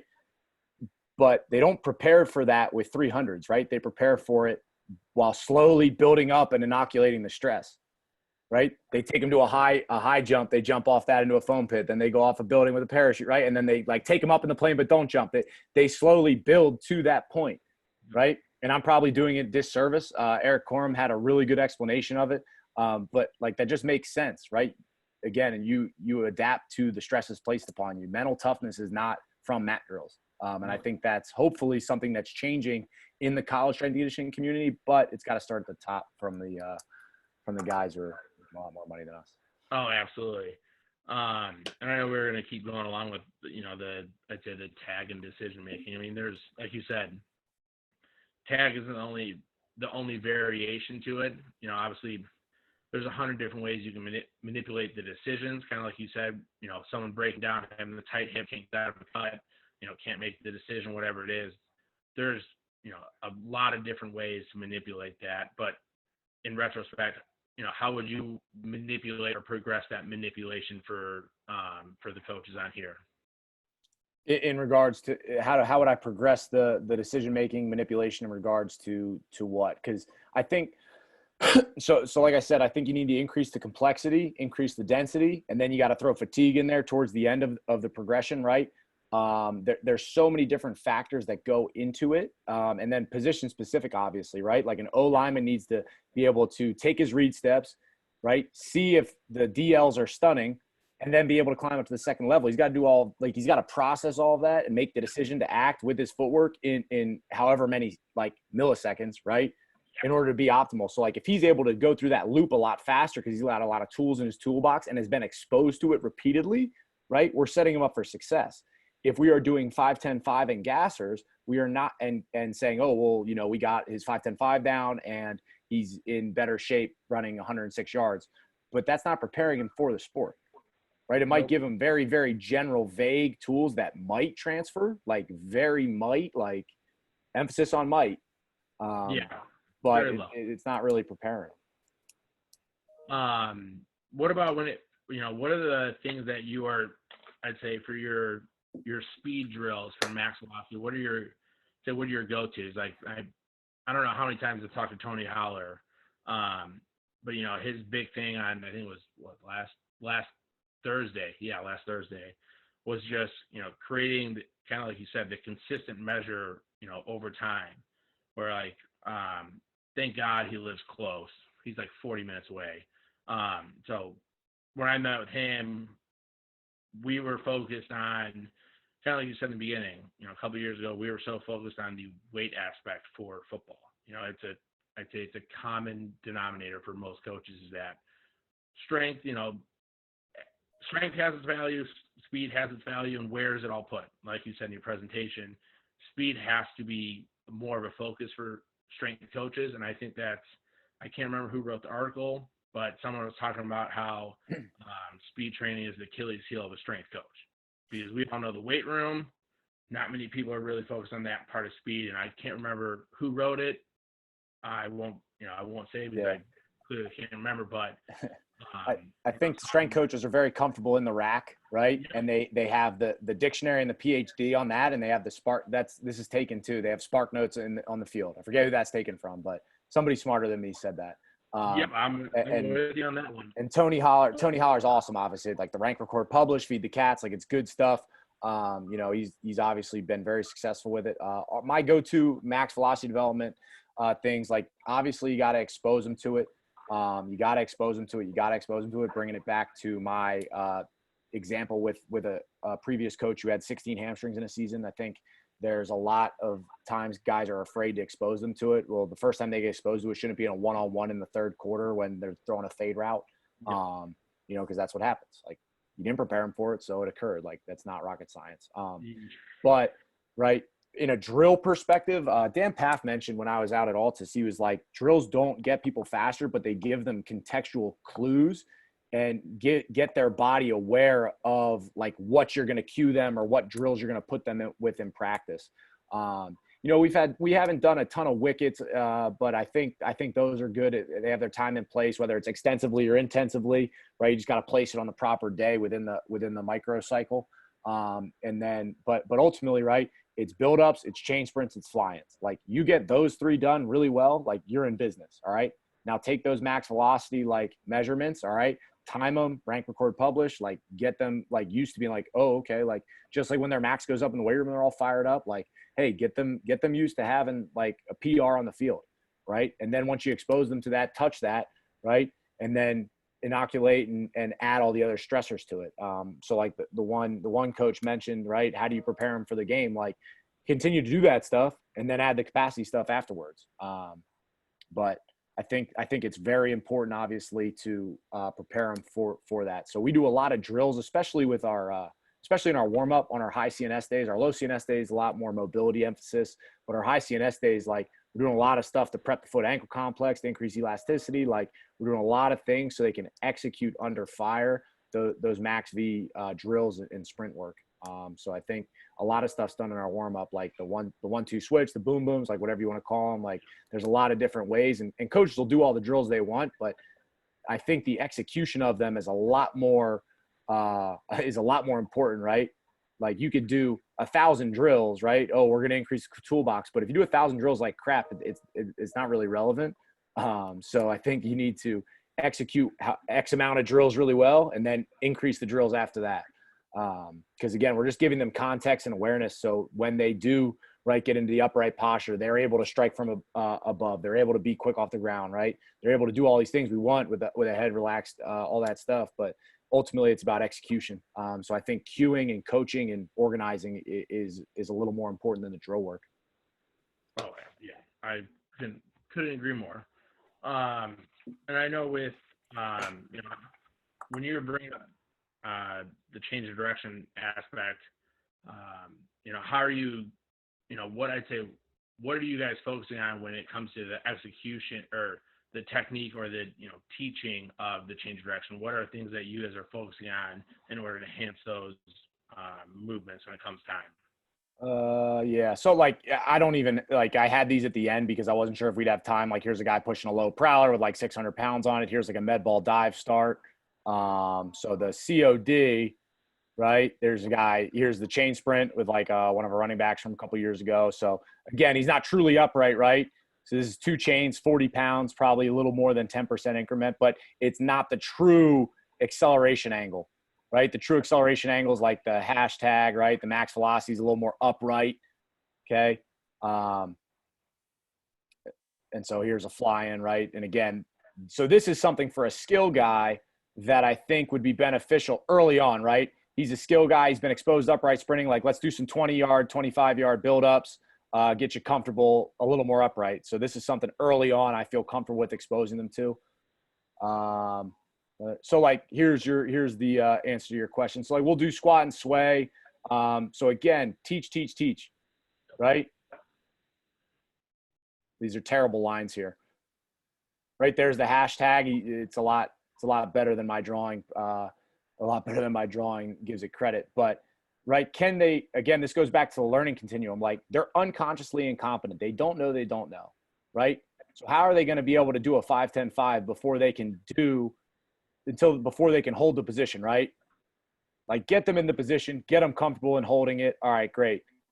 Okay. Now extensively, right, below 75%, get in and out of the position, right? Can you eccentrically absorb, isometrically stabilize, and concentrically push out consistently, right? At a below max effort rate.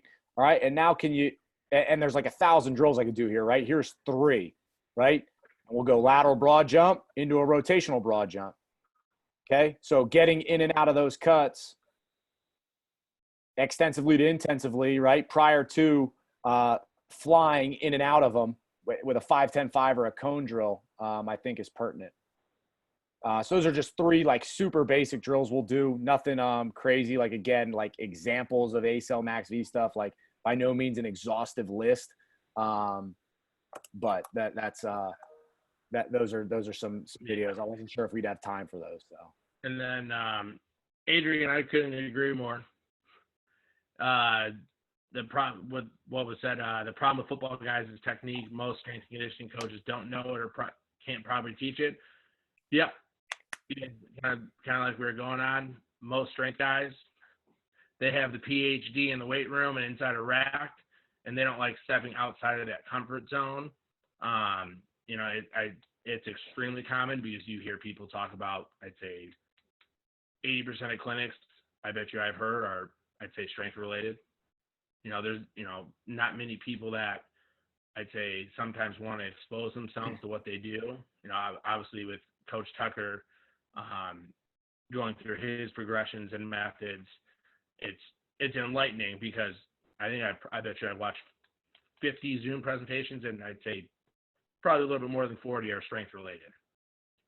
So it's definitely true. You don't see, I'd say high school, maybe you don't see a lot of football coaches that know, I'd say the posture or positioning or striking when it comes to top speed. You know, obviously you can hear those verbal cues, but anyone can say them, but being able to say them, translate them, and have kids develop the technique, there's not many people that can do that.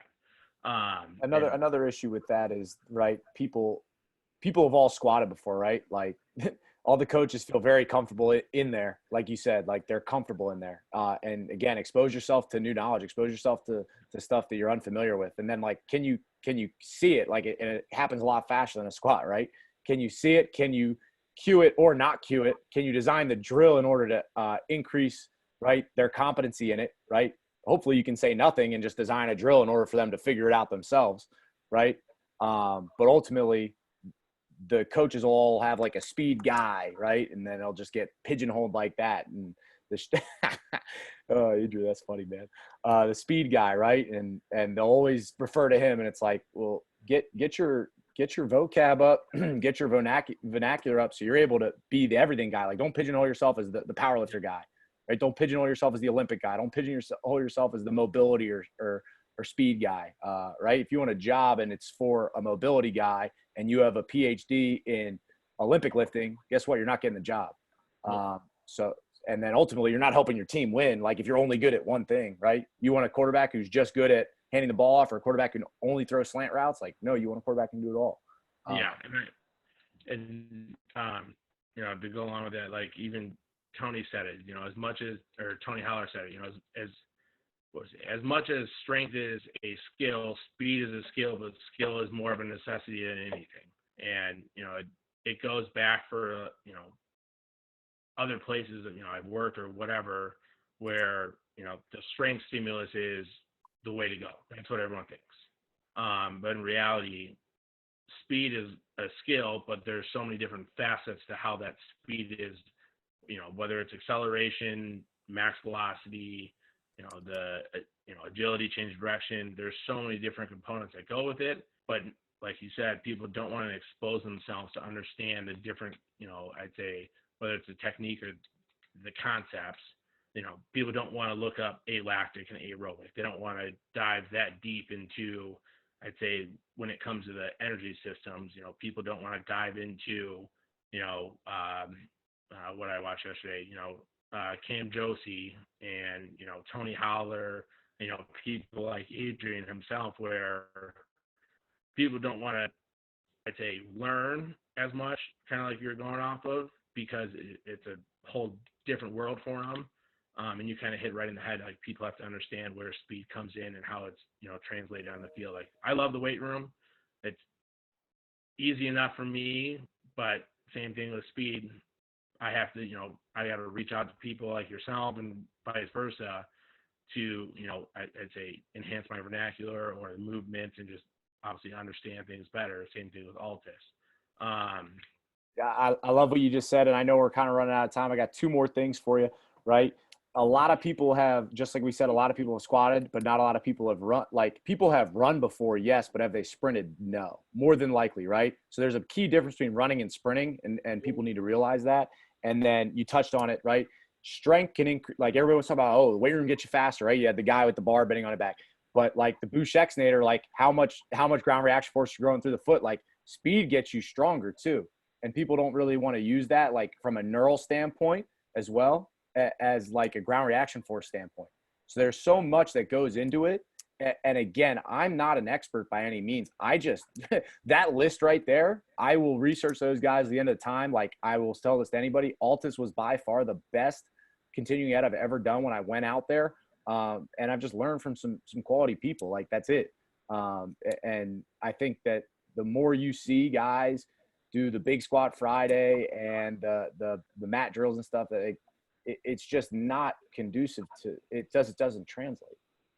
So I think having these conversations openly and honestly help increase the whole field point of view in what performance is and what our role is in increasing performance, right? Because the big time programs will get fast guys and they won't increase their speed, or they'll use just the weight room to increase their speed. Well, in reality, there's a lot of other facets we can cover. Yeah, absolutely. Well, I will let everyone know. Thank you, Coach Vogel, Coach Tucker. I appreciate it more than I think probably really anyone understands. Thank you for your guys' time, knowledge, willing to share your presentations and your experience along with that. Beyond appreciated. And then if anyone has any questions, you can contact either Coach Vogel or Coach Tucker. They both have their information up on Twitter and I think Instagram as well. But if there's anything else, gentlemen, that would be it. I do appreciate it. Thank you for everything.